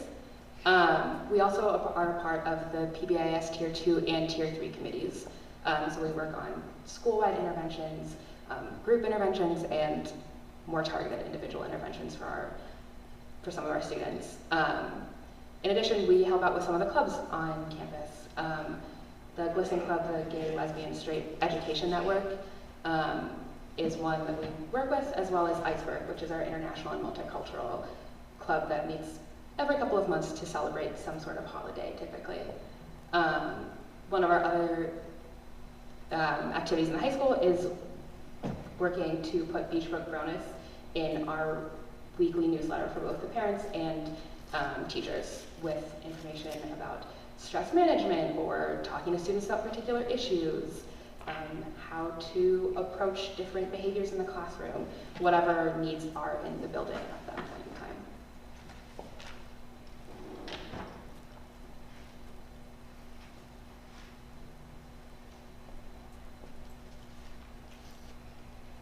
time. So I also want to talk about our staff PD day that we facilitated, I think, in November.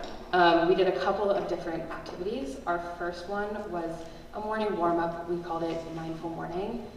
During that session, staff had the opportunity to come in and participate in a deep rest exercise with some meditation and some guided rest to start their day off calmly and slowly and feel ready for the day. And then we had an additional professional development with our certified staff that we just called Staff Wellness, and this was a chance for them to practice some of the coping tools that we typically bring up with our students. So we had some yoga, some meditation, some affirmations. We had an art station that was very popular, and they got just a chance to relax and try out different ways to take care of themselves. We got a lot of really positive feedback from it that they were really appreciated having that time as a part of their day.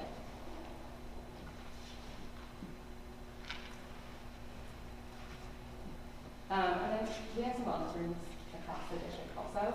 At RBC, we have a room with some exercise equipment, calm, the kids can go there when they need it.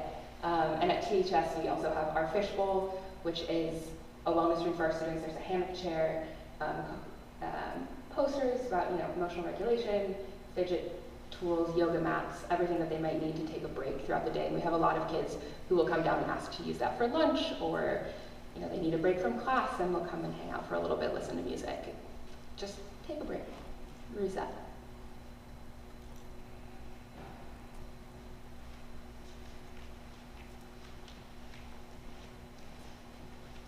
Okay, and then I just wanted to share briefly too about one of the events that my coworker Julia and I took part in back in November. We teamed up with Mrs. Rashonda Farrell, and she has a sort of a pilot program that she started this year called the Major Goals. And so it's a monthly workshop where she invites different speakers and facilitates a lot of kind of similar to PBIS initiatives where we're encouraging students to set goals to reduce absenteeism, increase academic performance, basically like giving them a lot of positive feedback and help with them academically. So we were invited at the November workshop to talk to parents and students about positive decision making. So with Julia's help with our younger folks, the kids went into a separate room so I could kind of talk to the parents about, what can they do to, basically facilitate better communication and sort of like set the tone with their families about how to have a conversation about, drugs, or what are our family's values and what are the things that we think are important as far as decision making, and what are sort of our family values that we want to just make known, and what is important. What are the things that you like about your kid? What are the things that you enjoy about your family? What are things that you can do together as a family? So fostering those family connections with our students is so important because we have a lot of positive staff interaction. So I think this is kind of a way that Mrs. Farrell was thinking creatively to kind of combine forces in that way. So it was very nice to be a part of that.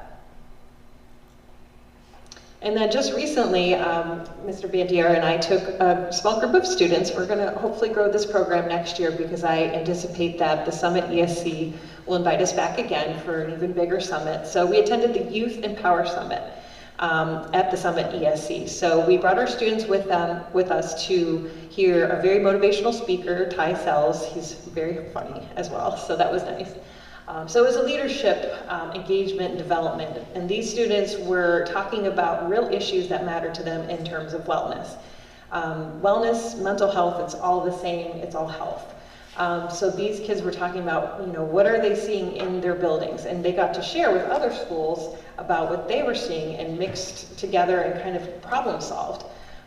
So I think, this was a great opportunity to start another club. Something I ran last year called Well and Aware, where we focused on the same similar topics. So I'm hoping these young folks will then take this into next year, bring some of the ideas and the things that they learned so they can grow the club and start an actual initiative within the Twinsburg High School. It was a lot of fun. Okay, so that concludes our presentation. I know that was a lot of information, a lot of numbers. I know you all have also a printout of our presentation today. So I just wanted to ask, if there's any questions you have about our program or, any feedback that you would like to give us of what we can do heading into next year. Yes, I just have a quick question, brief, I guess. So while the kids are on summer break, and, they have winter, spring breaks, but summer break is the longest gap from, having your services very accessible right there at school. For those listening to live stream or going to watch at another time, can you briefly explain how would a student get services over the summer, or if there's some crisis, how can they reach you to get some kind of help? Okay, thank you, Mrs. Davis. That's a great question, and I'm glad you asked about summer because it's actually my favorite time to do my job. A lot of people don't realize that we work through the summertime. So any student that works with us is able to continue to work with us over the summertime. So it's just part of our usual service. I've never not worked in the summer, so I don't know what that's like. I know a lot of teachers do. But it's probably our most laid back time where we can really have some good time amount. We don't have the time constraints of, oh, I can only see you during study lab, you gotta go back to class. So we get to get them outside of the building. My favorite thing to do with my students is to take them for a walk in one of the local parks. Or their other favorite thing to do is go to Starbucks and get a coffee and talk over coffee.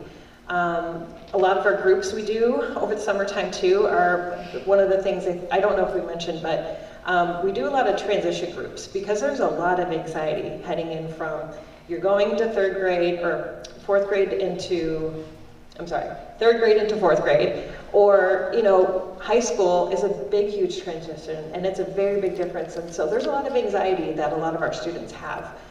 So we'll meet and we'll help them kind of get acclimated to the next building that they're going to be in, walk through, meet some of the staff, just kind of get their bearings. So that's another thing that we do a lot in the summer, whether it's a skills group or a transition summer group. So the other question you had about how do they get in touch with one of us, all parents have access to us all year.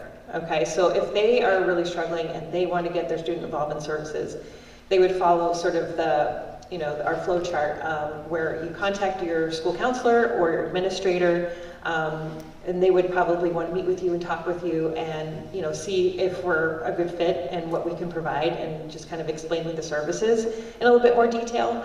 And then if we start working with that student, then we can just continue on through the summertime. If there's a crisis, I would also suggest, if there's an immediate crisis, obviously call 911. There's also a great thing that we have nowadays called 988. So this is also a plug in the name of mental health. A lot of people don't know about 988, but if you have a mental health emergency, that's a number you can call and get help right away if you're in crisis. But if it's something that happens, let's say, God forbid, but if a student goes to the hospital, has an emergency, after that emergency, they can always reach out, they can always call the board office, and get in contact with me, and then I can make sure that they get set up with myself or one of the other workers through the summertime if they need that added support. So let's say if that came up in the middle of the summertime. Thank you. Yes. Anything else? Sure. Just to kind of piggyback off of what Gina asked, like with the other school breaks, like with Christmas break or like spring break, is there like a standard protocol that you all give to the kids? I know you were saying 988. Just in case they have an issue or something comes up? For the most part, they just reach out to us. We generally work through parts of the break, so if we take our time off, there's always a backup. So if there is somebody out, they can get in touch with me since I'm the program director, and I'll make sure that they get help. If they also reach out to their building principals, then they'll make sure they can get in touch with us. We're all very in close communication if there's a need that arises. Okay. Yeah, including those breaks too. Thank you. Which I've had that happen. Thank you all for being with us this evening, for sticking through all of our presentations before yours. So we do appreciate you coming. We appreciate everything that you continue to do for all of our children and our staff. So thank you very much. We appreciate you. Thank you. Absolutely. Thank you too. Thank you. It's an honor to serve alongside you. I appreciate your time and attendance tonight, and everybody at home. We look forward to continued partnership with the Twinsburg City School District. Thank you. Thank you, Erin. Board of Education, Beechbrook has been here 9 years, and through COVID, through just so many things that happen in the life of a school district, it's wonderful to be able to reach out to the experts to say, how do we do this? What do you advise us to do? And, in the life of a school district, there's tragedy. Carrie's always been a phone call away, and she brings her team together and we cover the need, whatever that is. So on behalf of everybody, we just want to thank you for what you do for our kids, and not just the kids, our staff too. You're there to support them, and you're there to support our families. So thank you very much. We really do appreciate your partnership with us. And I just want to add real quick, I remember your presentation last time, and I just want to say thank you again, because I see the added work that you're doing just from the last presentation to now. So just want to let you know that I noticed like all the different programs and things that you're doing, and I think that is so awesome, the different things that you're doing to keep our students engaged. And thank you also for the book. I'm excited to look forward to reading it. Thank you. Board of Education, we do have one more administrative report, and not to overshadow the others, but this one we have been working on for the entirety of the school year, and that is the enthusiastic approach to tonight's presentation about esports. I do want to say that some of the students who are listed on the agenda could not be here tonight because our teenagers are very, very busy. And so we want to introduce Mrs. Beth Mariola, who is taking the reins for our esports club. She has worked very, very hard behind the scenes, working with our students, working with Mrs. Hunt, with Mr. Fantone, Mr. Strickland, myself, the technology department here, Mrs. Farthing, taking us on visits to see different schools that have esports clubs. And of course, the most important part of what she's been doing is meeting with our students, because when it's all said and done, this has to work for them. This is their world, and this is what we need to be about. So Mrs. Mariola, if you wouldn't mind introducing our two students tonight and say a little bit about the students who've been involved in all of this. Absolutely. Thank you, Ms. Powers, and good evening, Board of Education. Thank you for having us tonight. I have with me tonight two very patient and yet eager high school students. And what's amazing about this entire journey this year is the fact that, and I really want to reiterate and highlight that the entire process has been student-led. And so in the fall, Logan Petrus, who is a 10th grader, and two of his friends visited Mrs. Hunt and in her office and brought this idea of a proposal to have an esports club for Twinsburg High School. And so we started the ball and conversation rolling at that stage.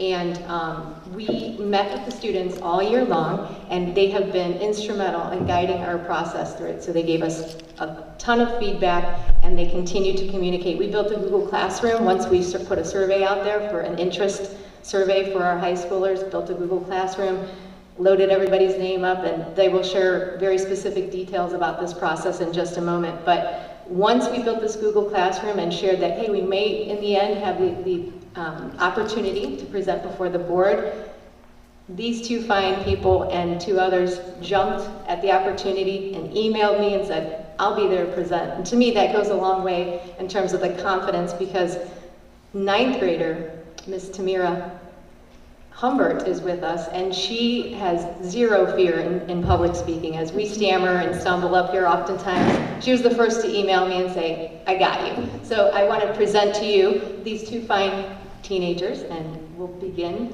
our presentation with 9th grader Tamira Humbert.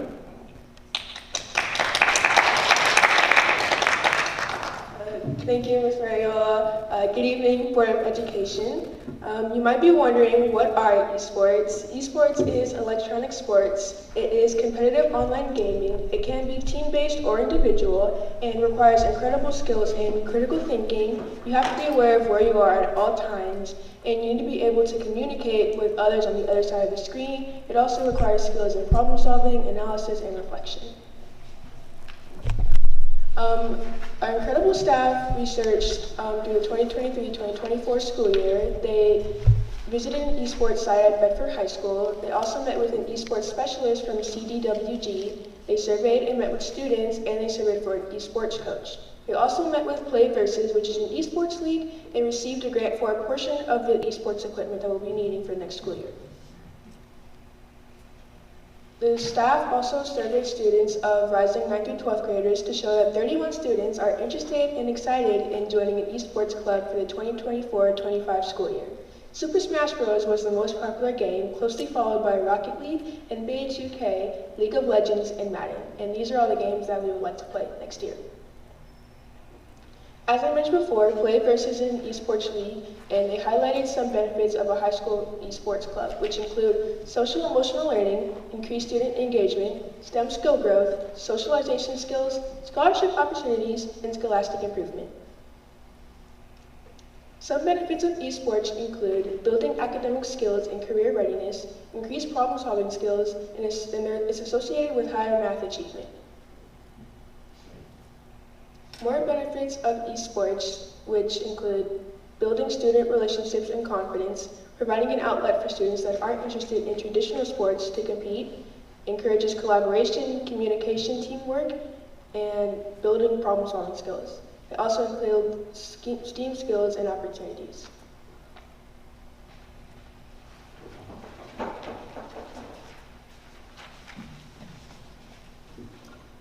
As you can see, multiple colleges and universities across Ohio have established esports programs.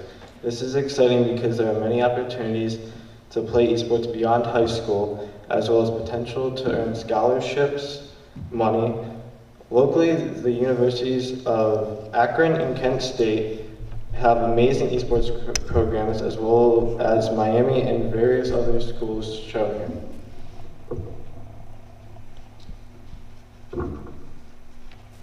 There are a variety of items needed to begin an esports team.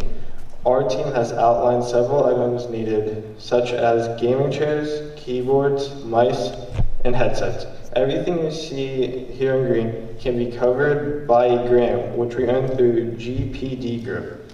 Additionally, we also need a coach, monitors, and PCs with the specs and frame rate to run online games. We will also need consoles and online gaming subscriptions. Other gear for next year and years to come will include esports uniforms and local hardware for broadcasting and shoutcasting. This slide quantifies all the items we just discussed. At this time, would you like to ask any questions? I'll just say thanks for being so brave to come up here and present. We really appreciate it. And I would say my son has been talking to me about esports, I think for the past 2 years. He's an 8th grader, so he sells me on the fact that when he plays video games, he can make a lot of money.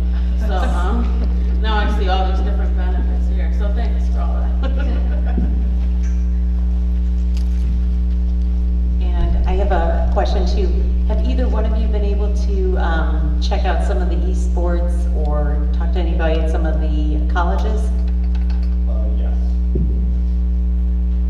Yes, so I currently have a cousin who goes to Shaker Heights, and he's on multiple esports teams, and he has connections to Akron for their esports program.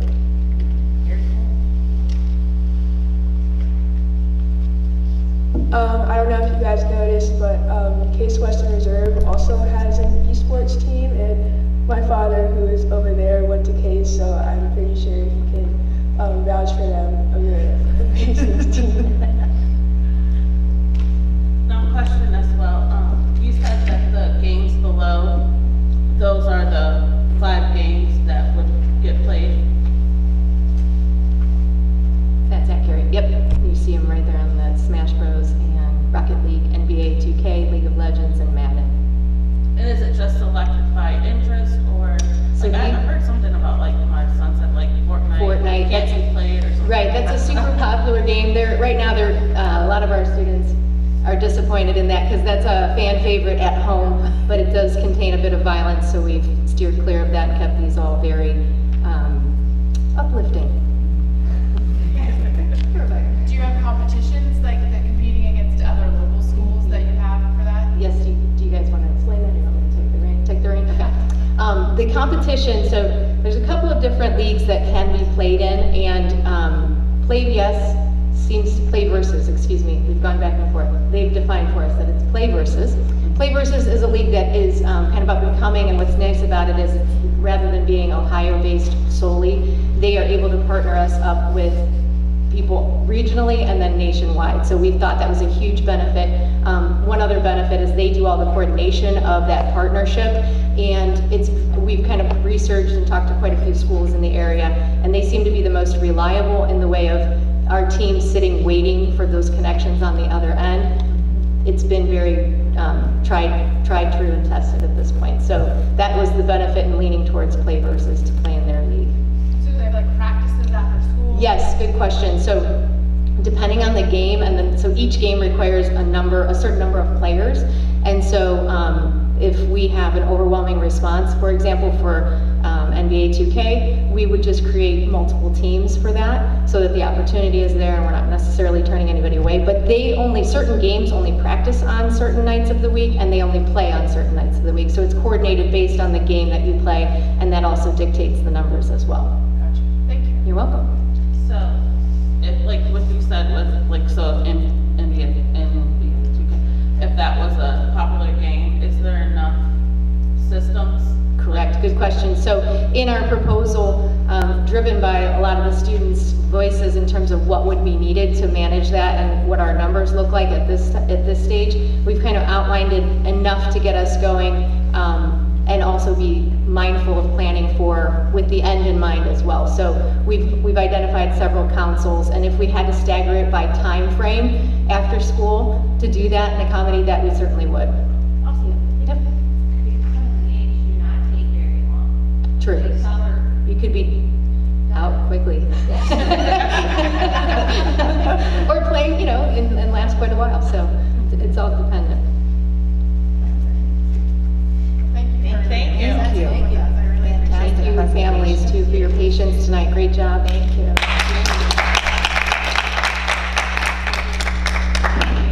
Board of Education, before our students and Mrs. Muriel leave this evening, I was wondering if it is your desire tonight to add a resolution to authorize Esports Club at Twinsburg High School. The reason I'm asking you to do that this evening is because if you do authorize Esports Club, a lot of things have to happen behind the scenes to be prepared for next school year, including the purchase of some equipment. So I respectfully request an addendum to the board agenda this evening that would state something like, resolve that the Twinsburg Board of Education approves the proposed Esports Club at Twinsburg High School for the 2024-2025 school year as presented this evening. I cannot write that fast, Mrs. Towers, but if you can do that at that time, we can do that. Okay, would that work? Yes, we would need to motion an addendum item to the board agenda. Okay, so that means we need a motion. I motion. Second. Second. Second by Mrs. Crawford. Hamilton.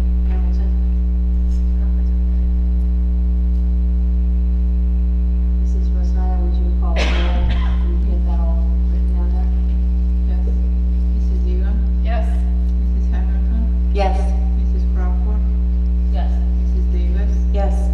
Mrs. Travis? Yes. That motion carries by a vote. That's to add the agenda. That's to do the agenda. Okay. So students, what that means, and I'm sure your mom and dad probably don't want to stay another hour, but this evening, as the board works through their agenda items under new business, they will take a vote to support the proposal that we just made to them. I don't believe that we have to be concerned about it not passing, but Mrs. Mariola will let you know tomorrow morning how that goes down, and we want to thank you for being here this evening. Student voice is really important.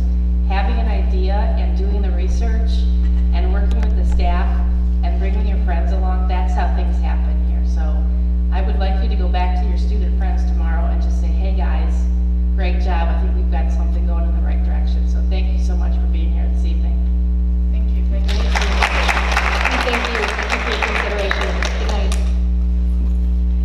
Thank you guys so much. We're so excited. You're welcome. You're welcome. Thank you, guys. You're welcome. Thank you. Thank you.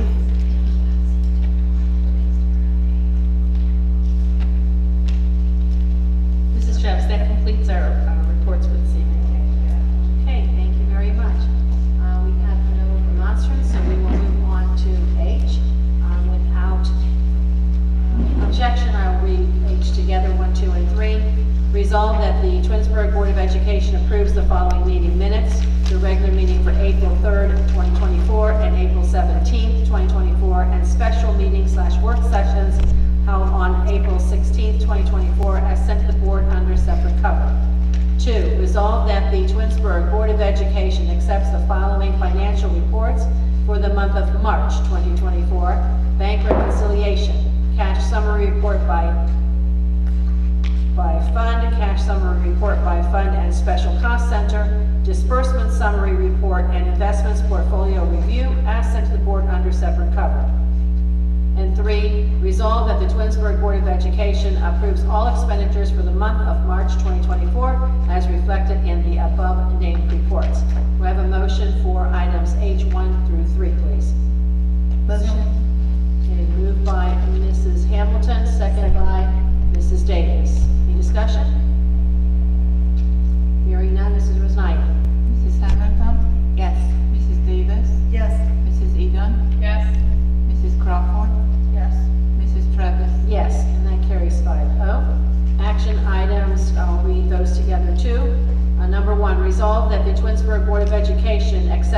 certificated licensed personnel and/or contract recommendations detailed in the attached exhibit as per the dates, terms, and other applicable conditions specified, pending satisfactory ORC background checks. 2, resolve that the Twinsburg Board of Education accepts the classified personnel and/or contract recommendations detailed in the attached exhibit as per the dates, terms, and other applicable conditions specified, pending satisfactory ORC background checks. And 3, resolve that the Twinsburg Board of Education accepts the supplemental contract recommendations detailed in the attached exhibit as per the dates, terms, and other applicable conditions specified, pending satisfactory ORC background checks. May I have a motion for items number 1 through 3, please? So moved. So moved by Mrs. Egan. Second. Second by Mrs. Crawford. Any discussion? Hearing none, Mrs. Rosnaya. Mrs. Egan? Yes. Mrs. Crawford? Yes. Mrs. Davis? Yes. Mrs. Hamilton? Yes. Mrs. Travis? Yes, and that carries 5-0. So into new business, without objection, I will read through all of those. And Mrs. Powers, we'll put in 15 there. Okay. All right, number 1, resolve that the Twinsburg Board of Education approves the following list of books to be deleted from the inventory, and they're mentioned there. Number 2, resolve that the Twinsburg Board of Education approves the agreement with Learn Well Education to provide educational services to one student attending Belmont Pines Hospital from April 11, 2024 through April 26 of 2024, as sent to the board under separate cover. Cost is not to exceed $1,000 and is a general fund expenditure.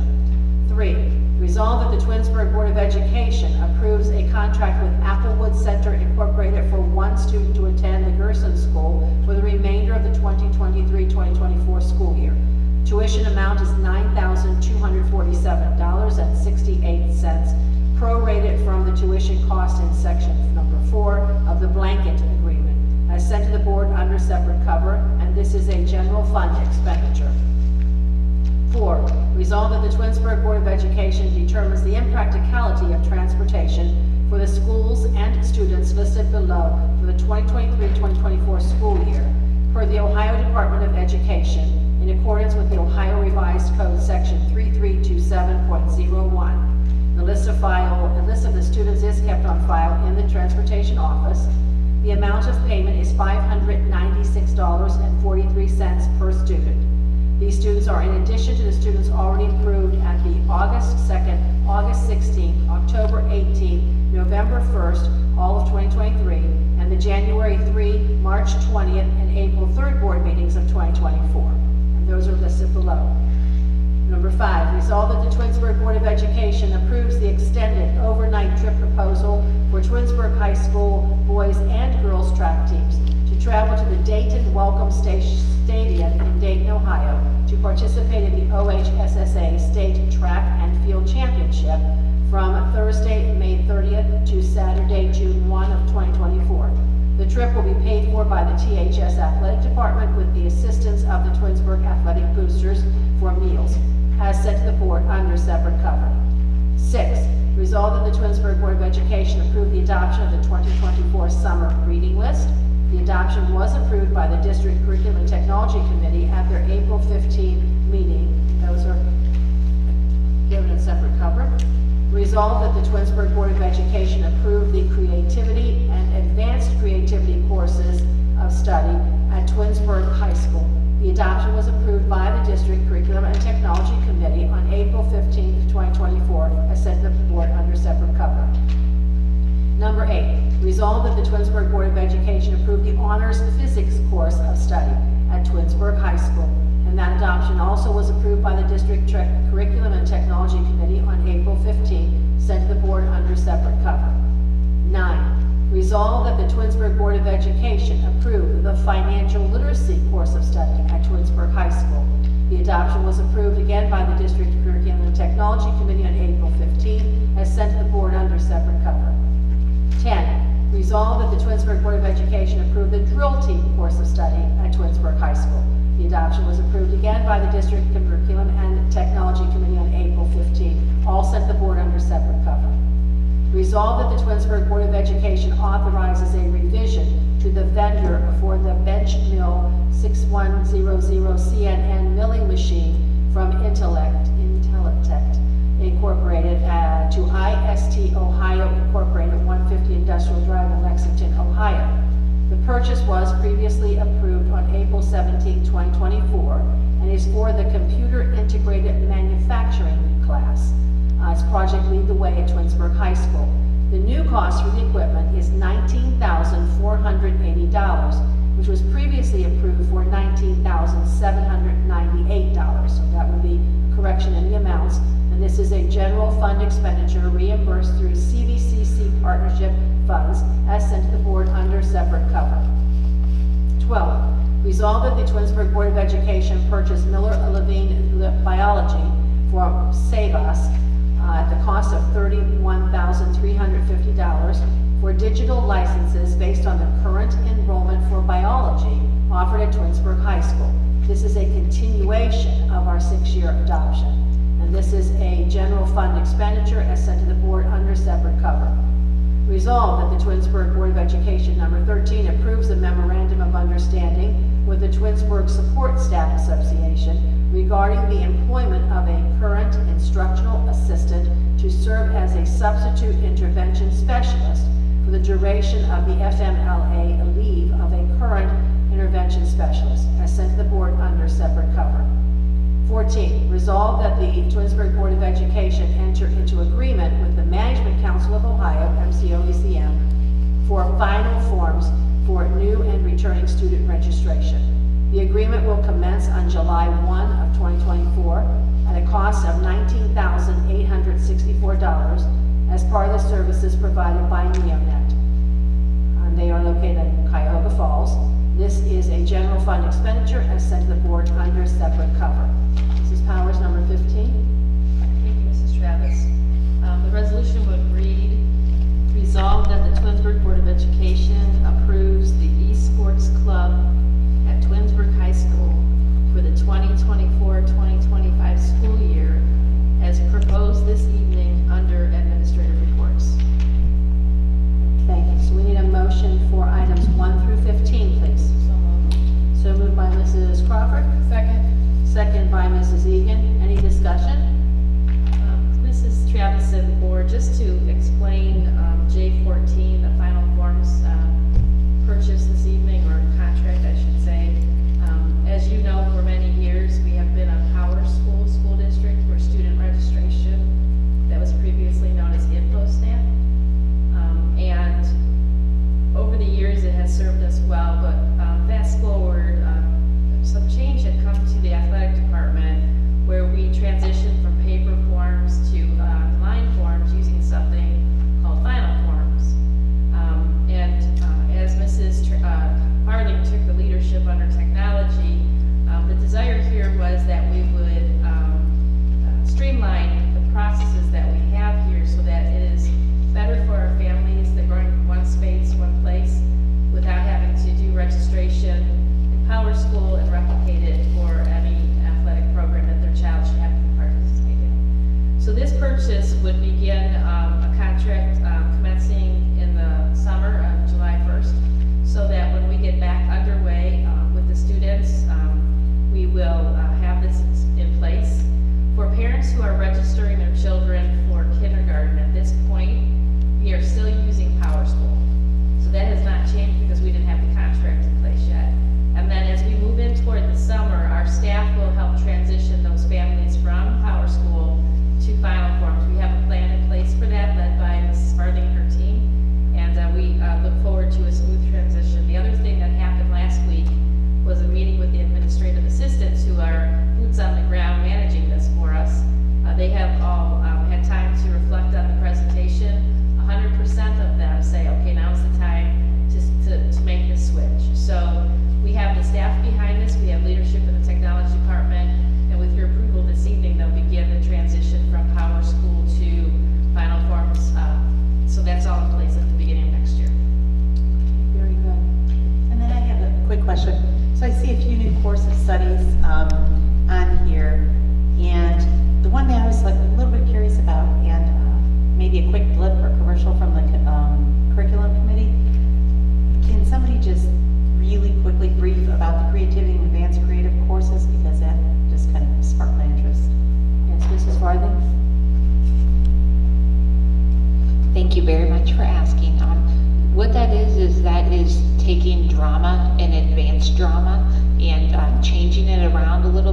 the focus is not only on drama as it is, but Mr. Merriman is the teacher of that course, and it is going to incorporate some PBLs.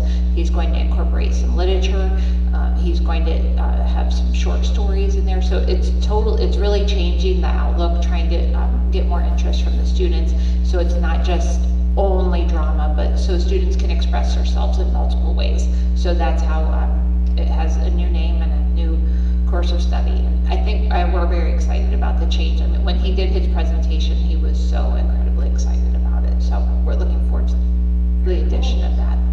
Thank you. Can you expand on the drill team, and then also, I don't know if we probably touched on this about the financial literacy course. Sure. I can't remember if we touched on that before. We did financial, sure, we can do both. Drill team is a quarter credit, and that is a class that has it's been in play, but it is a part of band.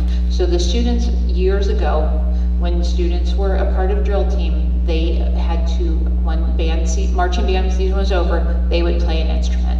And that practice has kind of changed because some of the students who are in drill team don't have any interest or skill playing an instrument. So, and they also want to take some other courses. So the class works through the practices in the summer, and then they have the 10 weeks of marching band. They have the marching band performance, maybe some playoffs, hopefully.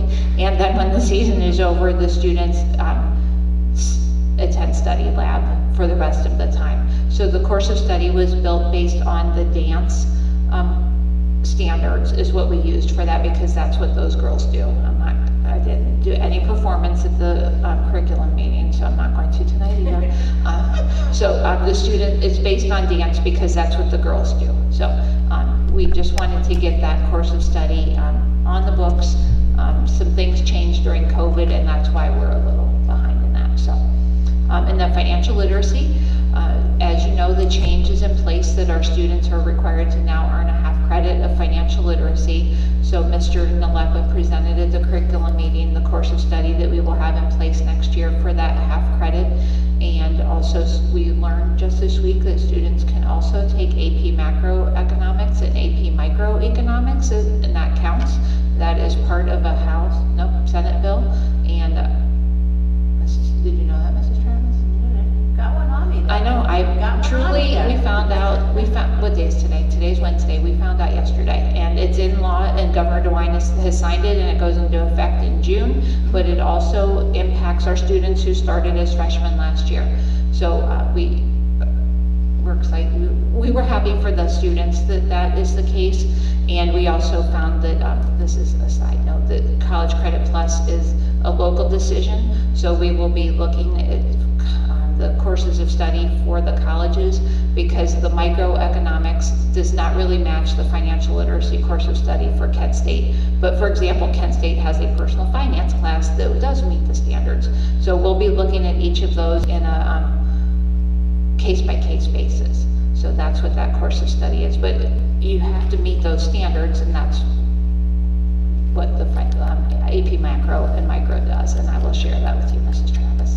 And then also just keep in mind that we do offer the financial literacy at the middle school, but that does not meet the qualifications. That is why all this work is happening in the district, to change around the schedule and get that through the students in the high school, because the way the law is written, it has to be at the high school level with the specific content that Mrs. Farthing is recommending. So we are not offering it at the middle school for next year. Because we need the staffing in play. We are offering a writing course and a wellness class in place at the wheel for 7th grade next year, because we need Mr. Nalepa and Mr. Pietras to teach the class for us, so we can get all of our 10th and 11th graders next year through. Thank you. Thank you. You're welcome. My pleasure. Okay, everyone okay there now? All right, Mrs. Kusnaya. Mrs. Crawford? Yes. Mrs. Egan? Yes. Mrs. Davis? Yes. Mrs. Hamilton? Yes. Mrs. Travis? Yes. Those items carried 5-0. Number 14, resolve that the Twinsburg Board of Education approves a contract with the Educational Service Center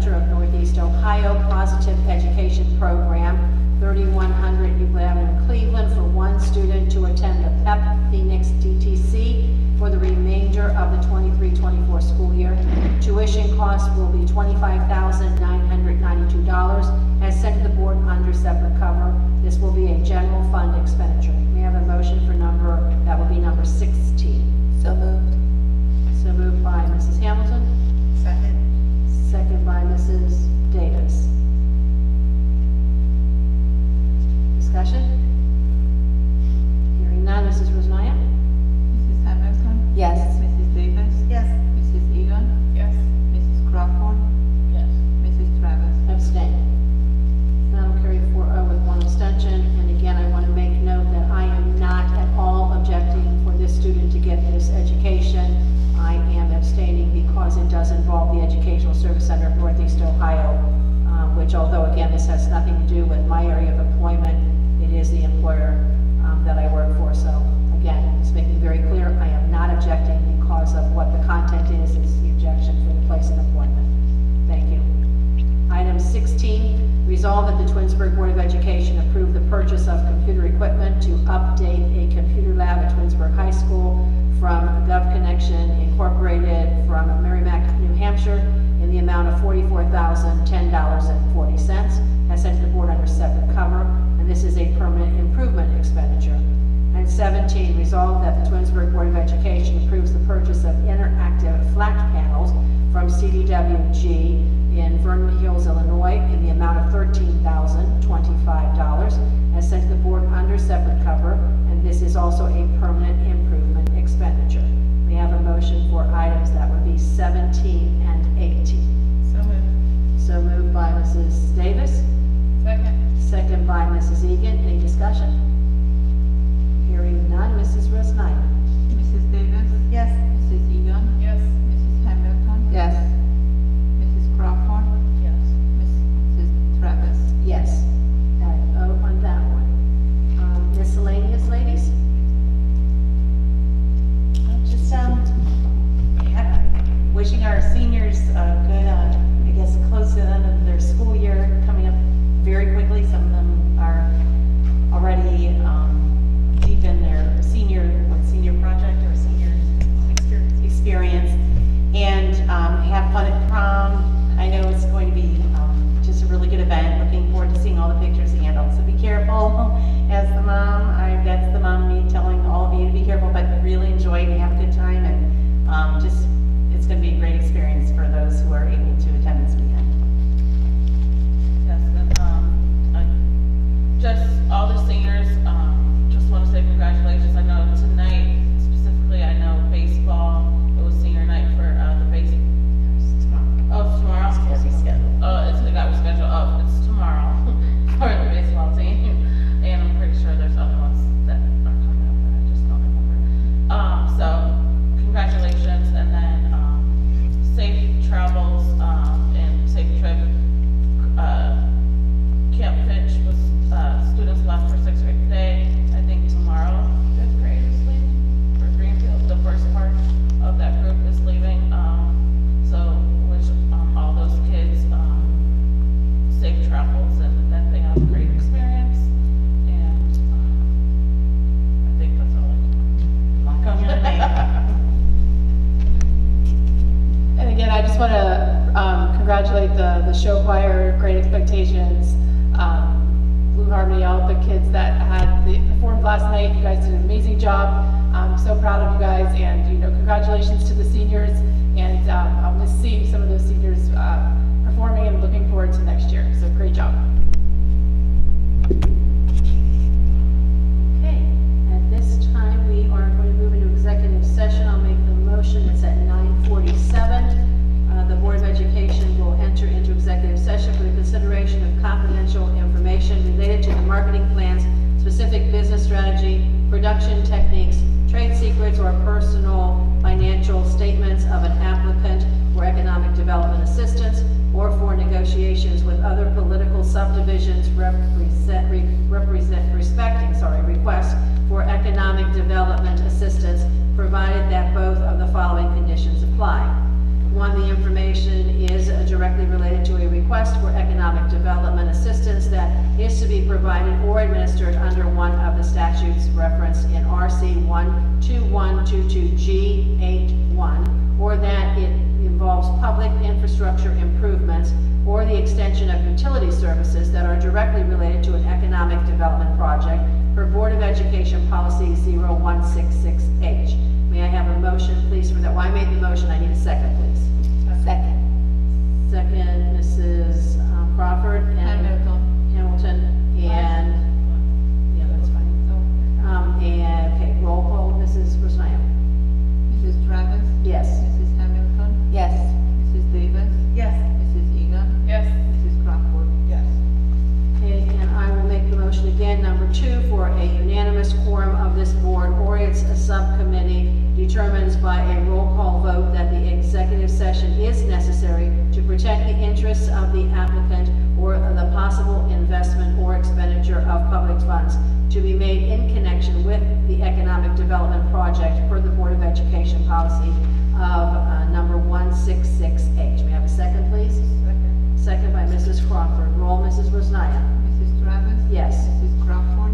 Yes. Mrs. Davis? Yes. Mrs. Egan? Yes. Mrs. Hamilton? Yes.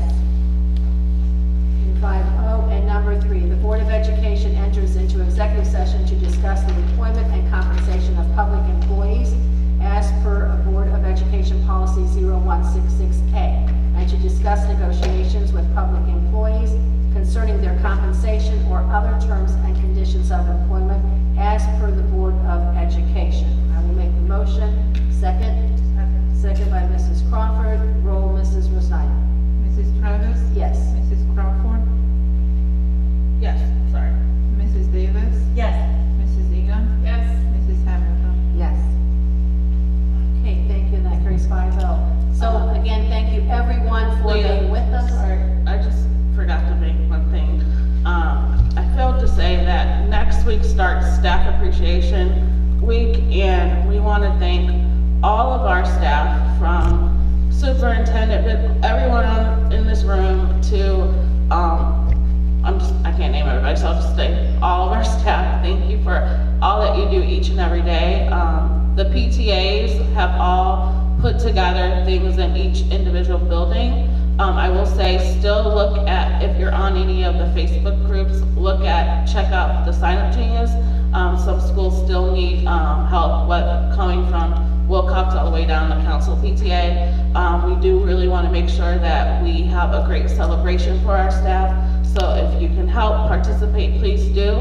Even if you can't give financially, there's always creative things that you can do for from your families, whether it's writing a card or a letter.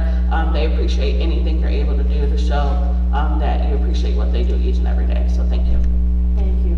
Okay, and again, for those still watching, thank you very much for joining us. Have a wonderful evening, a safe prom,